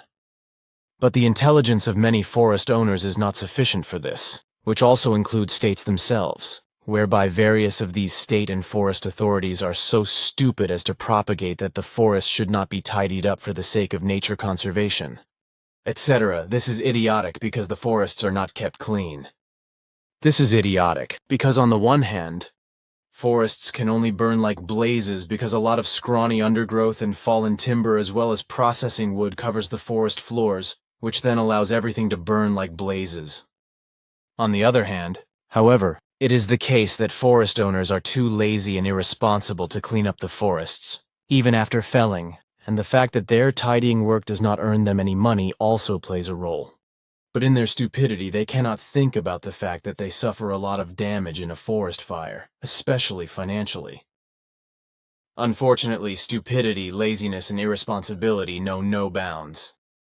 What you say has its correctness, because if forests are cared for and thus also tidied up, be it through commercial forest use or through other authoritative proper forest care, then commercial forests can hardly catch fire, neither through arson nor through lightning and the effects of the heat of the sun. The situation is different during droughts, when forests dry out, but this is also only the case when forest soils are uncleared, which allows fires to find sufficient fire food. For some decades now, so-called forest naturalization has also been practiced, but this mostly refers to European forests only, whereby forests or larger parts of them are left to run wild in order to create forest conditions similar to primeval forests. Although the whole thing has nothing to do with forest neglect, but with letting the naturalness of the forest take its course. I am aware of that. These are protective forests, not commercial forests. But commercial forests should be maintained as well as possible and cleared of soil wood, and not only to avoid forest fires, because there are other reasons for having forests free of soil wood. But if I may make a bigger leap now, I would like to get to the ice shelf that is broken off in Antarctica. I have indeed done that before with Svath, whereby we then also observed a magnificent spectacle in the sea on the same round trip, which lasted a little over an hour, when a pack of orcas, killer whales, also called great killer whales and wolves of the seas, chased 2 great white sharks and then killed and ate them. Though, as I said, I have seen various big icebergs along with your father's Svath, later with Asket too, but this one, see this newspaper article. I would also like to see this one and take a few steps on it, if possible. That can be arranged. But unfortunately, I can't fly there with you myself because I come through the gate, and so I have to go back that way. But I will ask Florina or Enjana to take you to the place and let you walk around on the iceberg. However, for that you will have to put on suitable shoes and clothes. Because on the one hand it will be cold, and on the other hand you should wear correct footwear for that, because it would be dangerous in your slippers. Shoes, of course, I will put on my boots and a jacket. Besides, I do not want to spend an eternity scrambling around on the log, but only a short time to feel something special again. Unfortunately, the climate change caused by the irresponsible machinations of overpopulation is not only causing the poles to break off more and more in the near future, but also to melt rapidly, as is the case with the glaciers in Switzerland and also elsewhere in the world. And this can no longer be stopped, because the steadily increasing heat will turn more and more into heat, from which the human beings, nature and its fauna and flora will also suffer, as is also happening this year. Your father Svath predicted as early as the 1940s that Europe would also be affected, with temperatures in the south in particular reaching up to 50 degrees Celsius, depending on the area. And this would be the case, he said, in contrast to violent storms all over Europe, but how the whole thing would also spread to the whole world and bring much disaster. But thanks for your effort, that I can walk around a bit on the ice block, so I will be happy to wait for one of the girls then. And I don't want to be away from here for more than an hour then either, because I have to do my work so that you can finally call it off. I have missed quite a bit lately, I'm afraid, because I have always had other work getting in the way. I understand that because no one can do your work for you yet, especially the administrative and financial work, so you have to do it yourself. However, I am always surprised how you can still call up and write down our discussion reports and work on your books. In addition to the bulletins and all the other various publications which you also produce, except for the WZ periodical which you have handed in. And the fact that you can write everything in such a comprehensible way, because you can write better than you can speak, but that doesn't mean that you can't explain everything orally, that not many further explanations are necessary, that is of particular value. But Bernadette is also always fully occupied with work, so she is also working late into the night, just like you. But regarding your wish, it will be in the next few days that you can fly there with Florina or Injana. That is good, thanks. Yes, it is correct that Bernadette is also involved in all the writing of my books and in the completion of all the publications I produce, and is constantly overloaded with work. In addition to the biography she has to painstakingly compile for my person. The printing work also has to be done, which is usually done by Atlantis, Pius, and for some time now also Marianne and Willem. When the correction work is done, in which Bernadette, Marianne, Daniela, Christian, and partly also Elizabeth Gruber and Bridget, and finally also I are involved.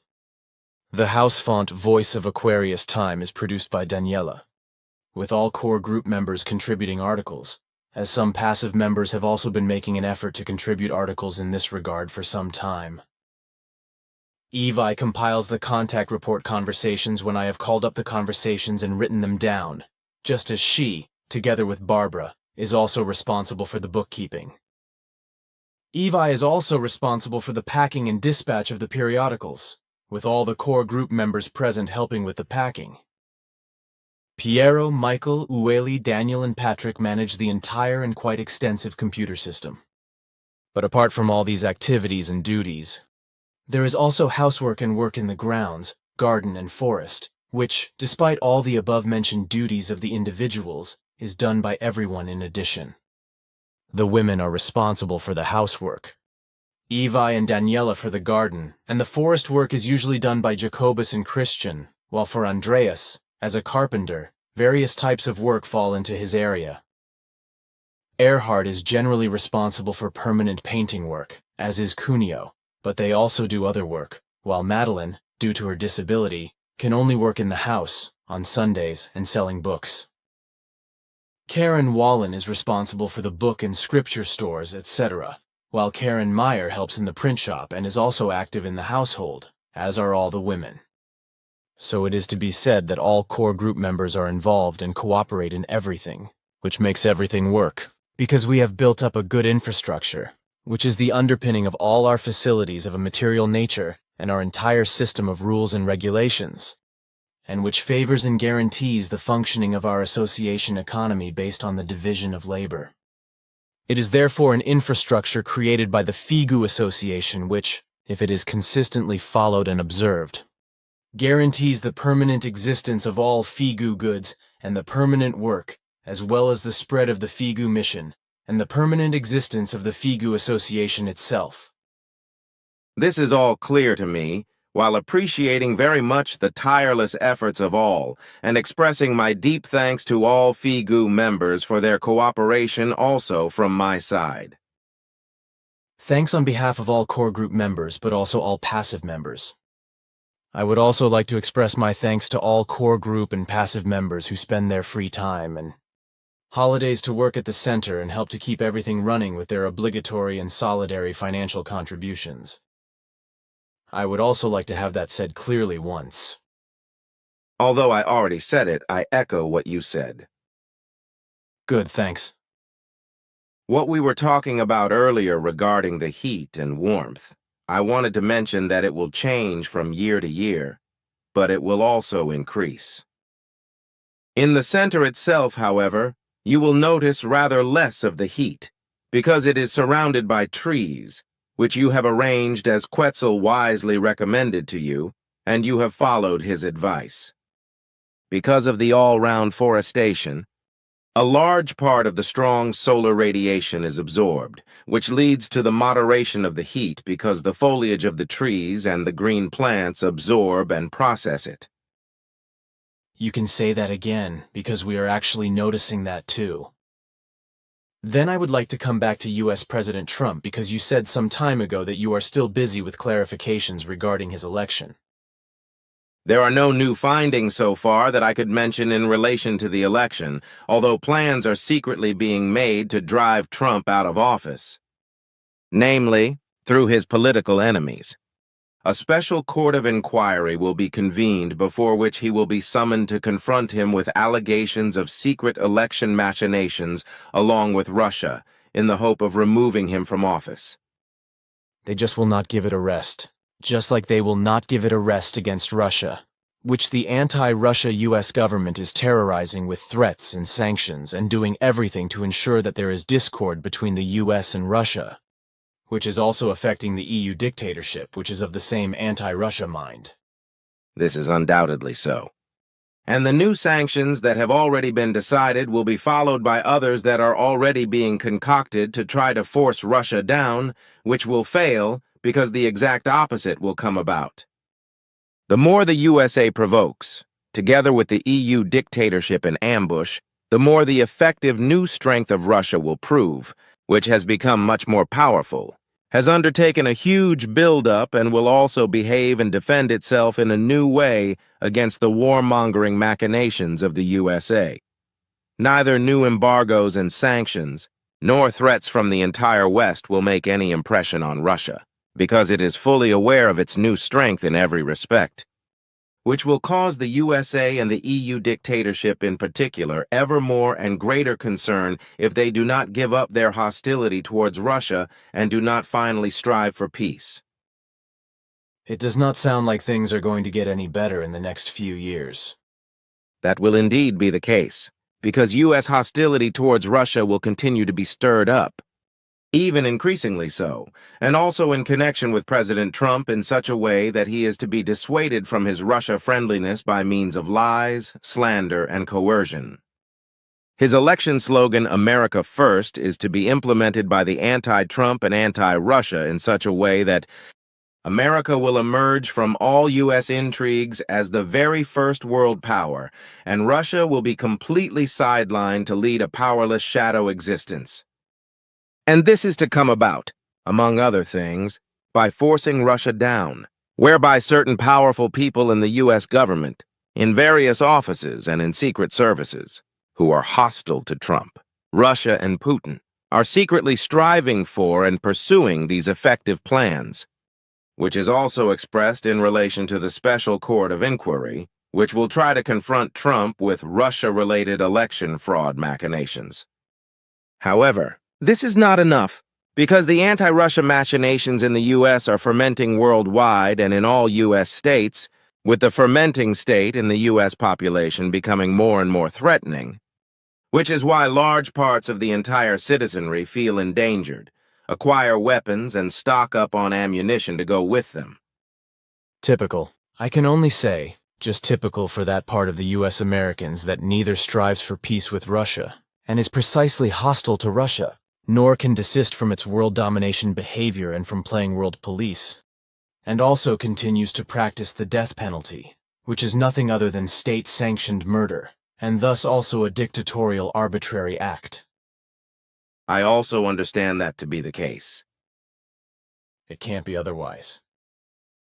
It is also to be said that the entire world situation is already out of joint, so that not only in the USA are gun shops overrun by gun buyers, but also in Switzerland and Germany. And I find that dangerous, Because as a rule, the persons buying weapons are those who have no experience whatsoever in dealing with weapons, as a result of which alone a lot of harm can be done. I am also aware of this, but unfortunately it cannot be changed, because the authorities responsible for firearms licenses negligently issue permits for them. I also think that those members of the authorities would have to be held jointly responsible if things are done with the weapons that could be avoided by refusing to issue weapons acquisition licenses. But now I would like to ask you whether there are also suicides in your country. Here on Earth, this is, so to speak, an everyday occurrence, for which I argue, as you know, that suicide is an act of cowardice, regardless of the reasons given for such an act. This is in addition to the fact that such a death is also undignified and proves that the human being in question never knew the value of life, because he wasted his life senselessly and was too lazy to deal with life, dying, and death. Firstly, I can say that suicides do not occur among us, Playaran, because from childhood onwards, the value of life is learnt through appropriate education and training, which of course also deals with life, dying, and death in and of itself. In this respect, every child of understanding age is taught and guided to lead its world of thoughts and feelings on its own.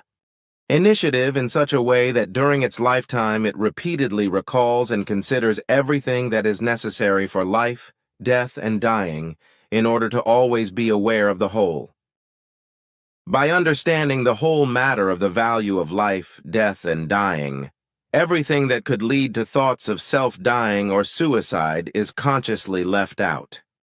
In doing so, everything and every arising of any difficulties with regard to thoughts and feelings is neutralized by consciously working through it mentally, emotionally, and leading it to a result worth living, and thereby not burdening the psyche in any way, which is the fundamental factor of keeping the world of thoughts and feelings healthy, and thus also the feedback with the healthy psyche.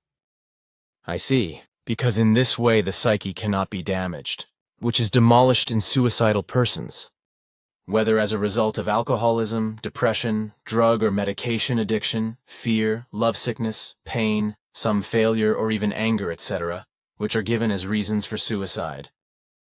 But in my opinion, there is never a reason for suicide, because in each and every case there is nothing but cowardice behind it. I have already said that I agree with this. Besides, every suicide is an unworthiness of human beings and life. I am also of this opinion, but here I have this journal with an article entitled, How to Recognize a Sociopath. For this, here are 20 questions and answers which I can confirm according to the teachings I have received through your father Svath and through your daughter Semjase, you and Quezal, regarding psychopaths of this kind. Here, however, this psychopathic form is called sociopathy, which is a made-up word from Latin socius, companion, comrade, and ancient Greek pathos, suffering, as I looked it up. It is a term used in Anglo-American psychiatry for a psychiatric disorder primarily of the person's social behavior. In 1909, the term was coined by a Karl Birnbaum, although it was not popularized until after 1930 by a George Partridge. The term, or today's meaning sociopath, refers either to psychopathic persons who have no or only limited ability to feel empathy for fellow human beings, have difficulty, if any, empathizing with them and are unable to weigh up the consequences of their actions. According to another definition, sociopaths are supposedly not psychopaths, but basically capable of empathy, but nevertheless behave antisocially. As a trained doctor, psychologist, and psychiatrist, what do you think about this? Namely that sociopaths are not psychopaths. That is a misconception because sociopaths, I am familiar with the term, are also effectively afflicted with a form of psychopathy. I would be interested to know what is written in this article, though. Of course, you can read here, please. Ta reads, the article cannot be published because this requires written permission from the author and the publisher. The whole thing is somewhat banal, but it has its correctness and can therefore be called sociopathy. Good. Then I would like to address something else that I think can probably be called dissociopathy. The other day I had a long telephone conversation with a worried mother whose son I want to call dissociopathic and psychopathic, which makes me call him a dissociopathic psychopathic personality. Apart from everything else, he is also addicted to alcohol and drugs, and has physically disintegrated to such an extent that he can hardly walk anymore. If I can explain to you the whole thing that the woman complained to me about, but which I don't want to name openly, would it be possible for you to say something about it and explain it? Of course. Good. Then I will reproduce the following of the conversation, which the woman told me, and which expresses how badly off her son must be. For about 2 hours I explained various things to the woman, and also suggested certain behaviors to her, whereby I described the characters and the whole behavior of her son as a dissocial psychopathic personality. So then, A long elaboration. Dear friend, but I can gladly mention some of my knowledge on this, whereby I find the term dissocial psychopathic personality very good and correct and want to keep this designation. However, the whole thing you have explained to me cannot be equated with so-called sociopathy, which refers to psychopathic persons who have no or only a limited ability to feel compassion, have difficulty empathizing with others, and are unable to weigh up the consequences of their actions. What you have said does indeed apply to your created term dissocial psychopathic personality. And if I now elaborate in this regard a series of authoritative behaviors of such a personality, as you have described them in detail, then the whole thing is consistent with what I, for my part, now want to explain. A dissocial psychopathic personality is always geared to impressing and captivating fellow human beings with manipulative attempts and much talk. A dissocial psychopathic personality is hung with a strong self-promotion, boasts about himself and emphasizes the works, actions, and deeds of others as his own, and thus in such a way that he claims them for himself. A dissocial psychopathic personality is cunning and uses this ability to pursue and achieve his own, usually selfish goals.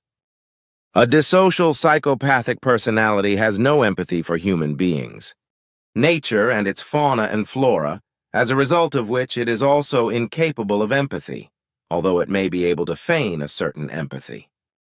A dissocial psychopathic personality is incapable of compassion for fellow human beings, for according to its meaning, fallible fellow human beings would have to suffer extremely draconian punishments for wrong actions or deeds, which, however, should not apply equally to the dissocial person for the same actions and deeds, whereby the consequences for one's own wrong and wrongful actions and deeds cannot be weighed. A dissocial psychopathic personality tries to persuade, impress, and in this way exert power over and control his fellow human beings through much talk and one-sided expertise. A dissocial psychopathic personality indulges in indifference, capriciousness, unpunctuality, and negligent to indifferent fulfillment of duty towards fellow human beings. A dissocial psychopathic personality, due to a lack of intelligence, is frighteningly indifferent to what others think of him or her and judges him or her disparagingly as foolish and unworthy of friendship and humanity. A dissocial psychopathic personality is in its self-centeredness extremely selfish. Egocentric, self-serving, egotistical, self-centered, selfish, calculating, and focused exclusively on its own needs, which results in all kinds of disadvantages for other people. A dissocial psychopathic personality is capable of imposing psychological grievances and feelings of guilt on fellow human beings through their moody, negative, boorish, and vulgar behavior because they unconsciously feel that their sense of honor is being attacked. A dissocial psychopathic personality discredits fellow human beings with insults, discriminations, slights, and accuses them of lying, trickery, and distortion of facts. When his or her own recollection fabricates false memories, whereby these accusations are intended to confirm the facts which are asserted as a result of false memories. A dissocial psychopathic personality knows how, without feeling any bad conscience or shame, to always adapt. His truth to an appropriate situation and to lie and pretend that he meant exactly what the person was talking about, although he meant something completely different. A dissocial psychopathic personality often feels that they are being treated unfairly or that something offensive is being said against them. So they feel that it is their good right to defend themselves with insults, abuse, and injustice. A dissocial psychopathic personality considers others to be clueless, powerless, and weak, but considers himself to be strong, powerful, invincible, and above life. A dissocial psychopathic personality elevates itself above its fellow human beings and treats them in a thoughtless, insolent, arrogant, often boorish and bossy manner, regarding others not as human beings but as commodities and trying to humiliate them with insults. A dissocial psychopathic personality is not able to maintain long-lasting relationships with other persons. For he is not capable of true love, but only of short-lived, illusory love, which breaks out once here and once there. A dissocial psychopathic personality can fall into a long-lasting, illusory love affair with a particular person, whereby the whole thing often degenerates into stalking. That is to say, the deliberate, repeated, and persistent stalking or harassment of a person whose physical or psychological integrity can be threatened and damaged directly, indirectly, or in the long term. A dissocial psychopathic personality pretends to be outwardly decent, charming and sociable when necessary, contrary to his true inner and outer negative behavior, which is skillfully hidden outside the circle of acquaintances, family, and friends. A dissocial psychopathic personality displays enormous false self-confidence, even to the point of pretentiousness and arrogance, in order to be considered worth something in their circles. A dissocial psychopathic personality likes to take center stage in narratives, events, and factual accounts in order to claim himself as a strong, creditable, and exceptionally knowledgeable person in particular fields. A dissocial psychopathic personality is pathologically oriented towards mistrust and constantly suspects when errors of action or behavior have to be pointed out to him that he will be negatively talked about, insulted, and condemned.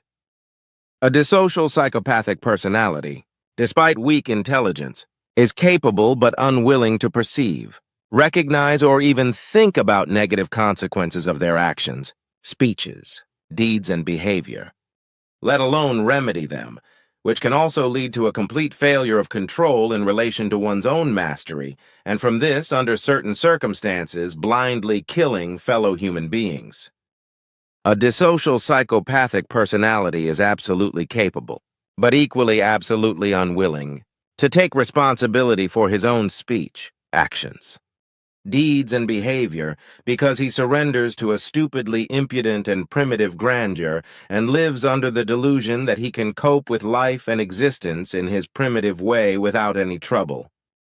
A dissocial psychopathic personality is absolutely incapable of remorse or shame for his own speech, actions, deeds, and behavior, let alone of bearing the necessary responsibility or even understanding or considering it as a result of lack of intelligence. A dissocial psychopathic personality is constantly aggressive under the surface and, as a result of stupidly insolent self-importance, lives in a constant state of mental war on the one hand with himself without realizing it, and on the other hand also with his fellow human beings and the whole environment.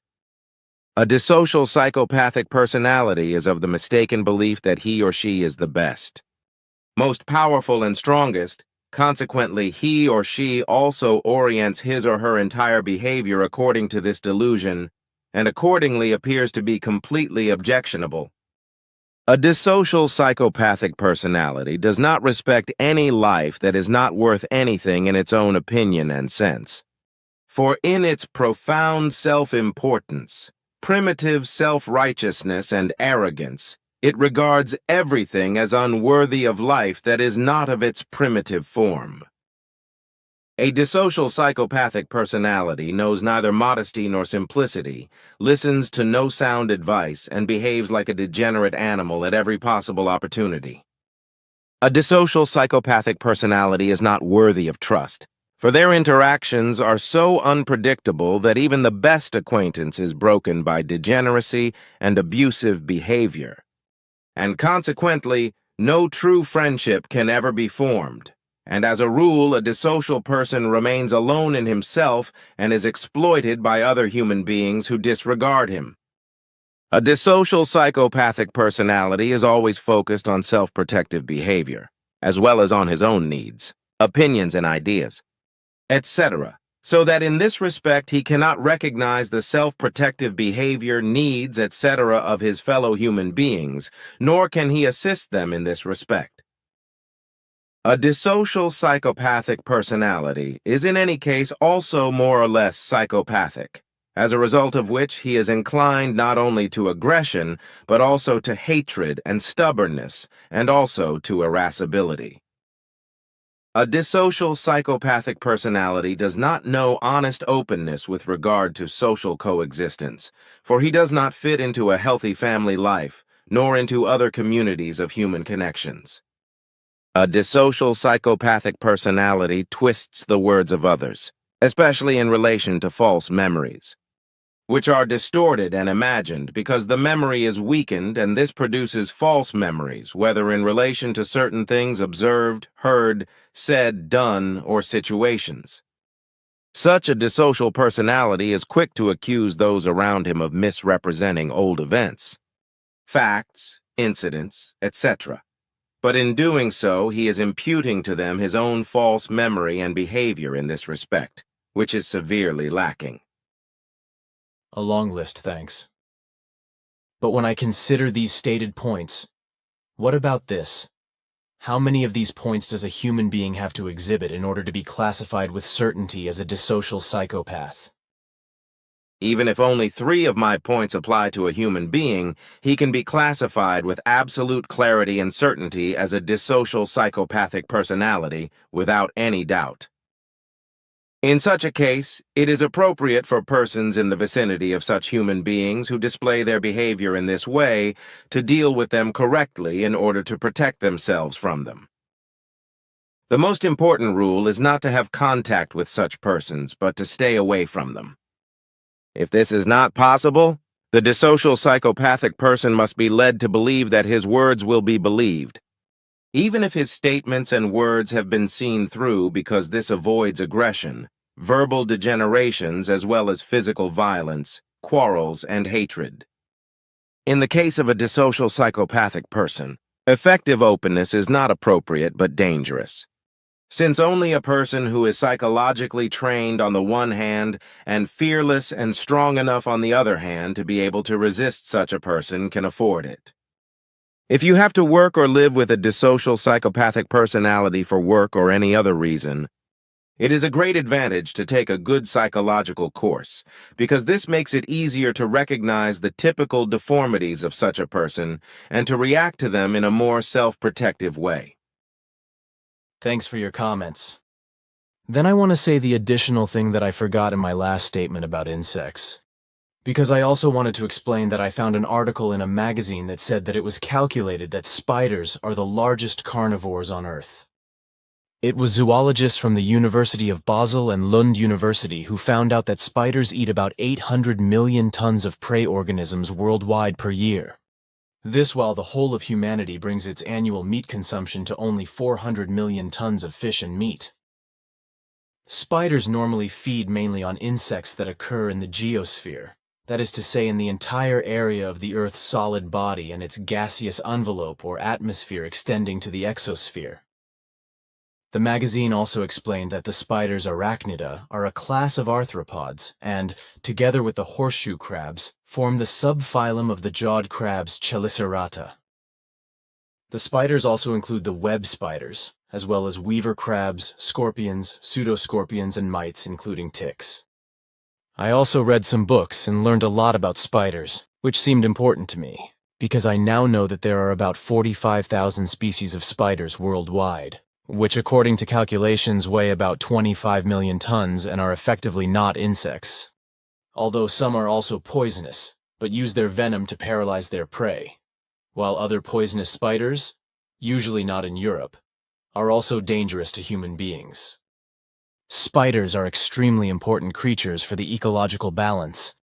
They ensure that insects do not multiply endlessly, and they are important bioindicators. And if something is wrong with the environment, they disappear immediately.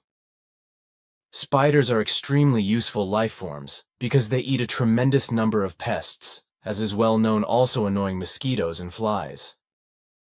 Many spiders have a spinning apparatus and use it to build webs, with some spinning a web every day and waiting for an insect to get caught in it. In tropical areas, there are also large spiders called tarantulas, of which there are 144 genera and 941 species in the tarantula family Theraposidae, according to the World Spider Catalog, with the most common growing up to 12 centimeters and the largest up to 30 centimeters, such as the giant tarantula Therapiosa blondi in the rainforest of South America. Certain large specimens of tropical spiders also eat birds as prey in individual cases, as well as lizards, fish, frogs, and even small snakes. The reason for the massive consumption of meat by all spiders is that they were created from the evolutionary development of nature, in order to secure the ecological balance of the planet. Because without the spiders, this would tip over because the trillions of different insects and other pests would destroy this balance. Thus they, along with all other insectivores such as birds, lizards, wasps, and hornets, etc., contribute significantly to reducing the population density of the many kinds of insects. However, as I already explained in my first statement on insects, insects also have important tasks to fulfill with regard to the ecological balance, whereby in the whole of terrestrial insect research, much is still unknown about certain insects, and specifically with regard to insects that are considered harmful. Indeed, insects are central to the functioning of virtually all ecosystems except marine ones. Insects play an important role in nutrient production, as they consume about 50% of the green plant mass and serve as a food source for many animals, vertebrates, and other insects. Effectively, spiders are the most important mid-level predators, namely as carnivores living on herbivores with a meat throughput that is greater than that of all large wild carnivores such as crocodiles, lions, and wolves, etc. combined. And what is also to be said with regard to spiders and insects, beetles as well as worms, maggots, birds of various kinds and scavengers, etc., nutrient recycling is also carried out by all of these, namely by processing plant remains as well as animal, creature, and other life-form carcasses. Bees that pollinate flowers, for example the workers of a beehive, can fly to and pollinate 2-3 million flowers per day, as do also other insects and life forms, but possibly to a lesser extent, although all of them have a central economic importance, and from which the human beings benefit. Insects as livestock provide, for example, honeybee, and/or silk moth, but insects are also used for biological pest control, with 300 species of insects regularly used for pest control worldwide, such as in greenhouses to control whitefly Trialurodes vaporarium, as well as against parasitic wasps in Carcia formosa. I have also learned that there are also many insects that are pests competing with human beings for food, such as the fruit fly, which causes billions of dollars of damage every year. Furthermore, plagues of locusts should also be mentioned, especially with regard to swarms of African desert locusts, Schistocerca gregaria, which consist of up to 50 billion individuals and cover an area of 1,000 square kilometers, taking 6 hours to fly over when they need to be observed. A large swarm of these grasshoppers eats 4 times the amount of food needed by, for example, the inhabitants of New York and London combined every day. Insects also have a central medical significance. On the one hand, they are carriers of diseases, but on the other hand, they are also useful for obtaining medicines. In a negative sense, insects are carriers of viruses e.g. yellow fever by mosquitoes, bacteria, pester pathogen by fleas, Plasmodia e.g. malaria by Anopheles mosquitoes, annual expenditure approx. 11 billion CHF flagellates e.g. sleeping sickness by tsetse flies. Components of the bee venom peptide 401, apamin, melittin, stimulate, for example, the immune system, have an anti-inflammatory effect 100x more effective than hydrocortisone, and prevent the formation of free radicals. Negative or harmful insects also have certain tasks in nature and in its fauna and flora, although these are usually little or not at all known in entomology or entomology as a whole, which would otherwise be necessary to know in order not to simply, because they are a nuisance or harmful, senselessly or maliciously eradicate them completely. That is well and correctly said. Dear friend, for indeed even negative and harmful insects, like other life forms of all genera and species, have their positive sides which they fulfill in nature and its fauna and flora. What I think now, however, with regard to the naming of insects, etc., it would probably be correct if you listed the Latin names in an enclosure in brackets. That is what I usually do. Sorry, I know that, but I just wanted to point that out so that you don't forget that. There is nothing to excuse because you can always ask if you are not afraid to answer. But on a different note, has anything new come up with regard to Earth foreigners, Earth future, and time travelers, past or present, that perhaps some information? You know, we should not talk about this openly. Of course, sorry. Was in thought and did not think about it. Time is running out, Edward, which is why we should cut our conversation short, because I have some work that needs to be done. So if you have no more questions that are important to discuss, then I will leave now. At least there is nothing more to do at the moment, and besides, it is really late. I will say goodbye to you then, and very many thanks for all you've said and explained. I also say goodbye to you, dear friend. Farewell. You too, my friend. Take care, Ptah.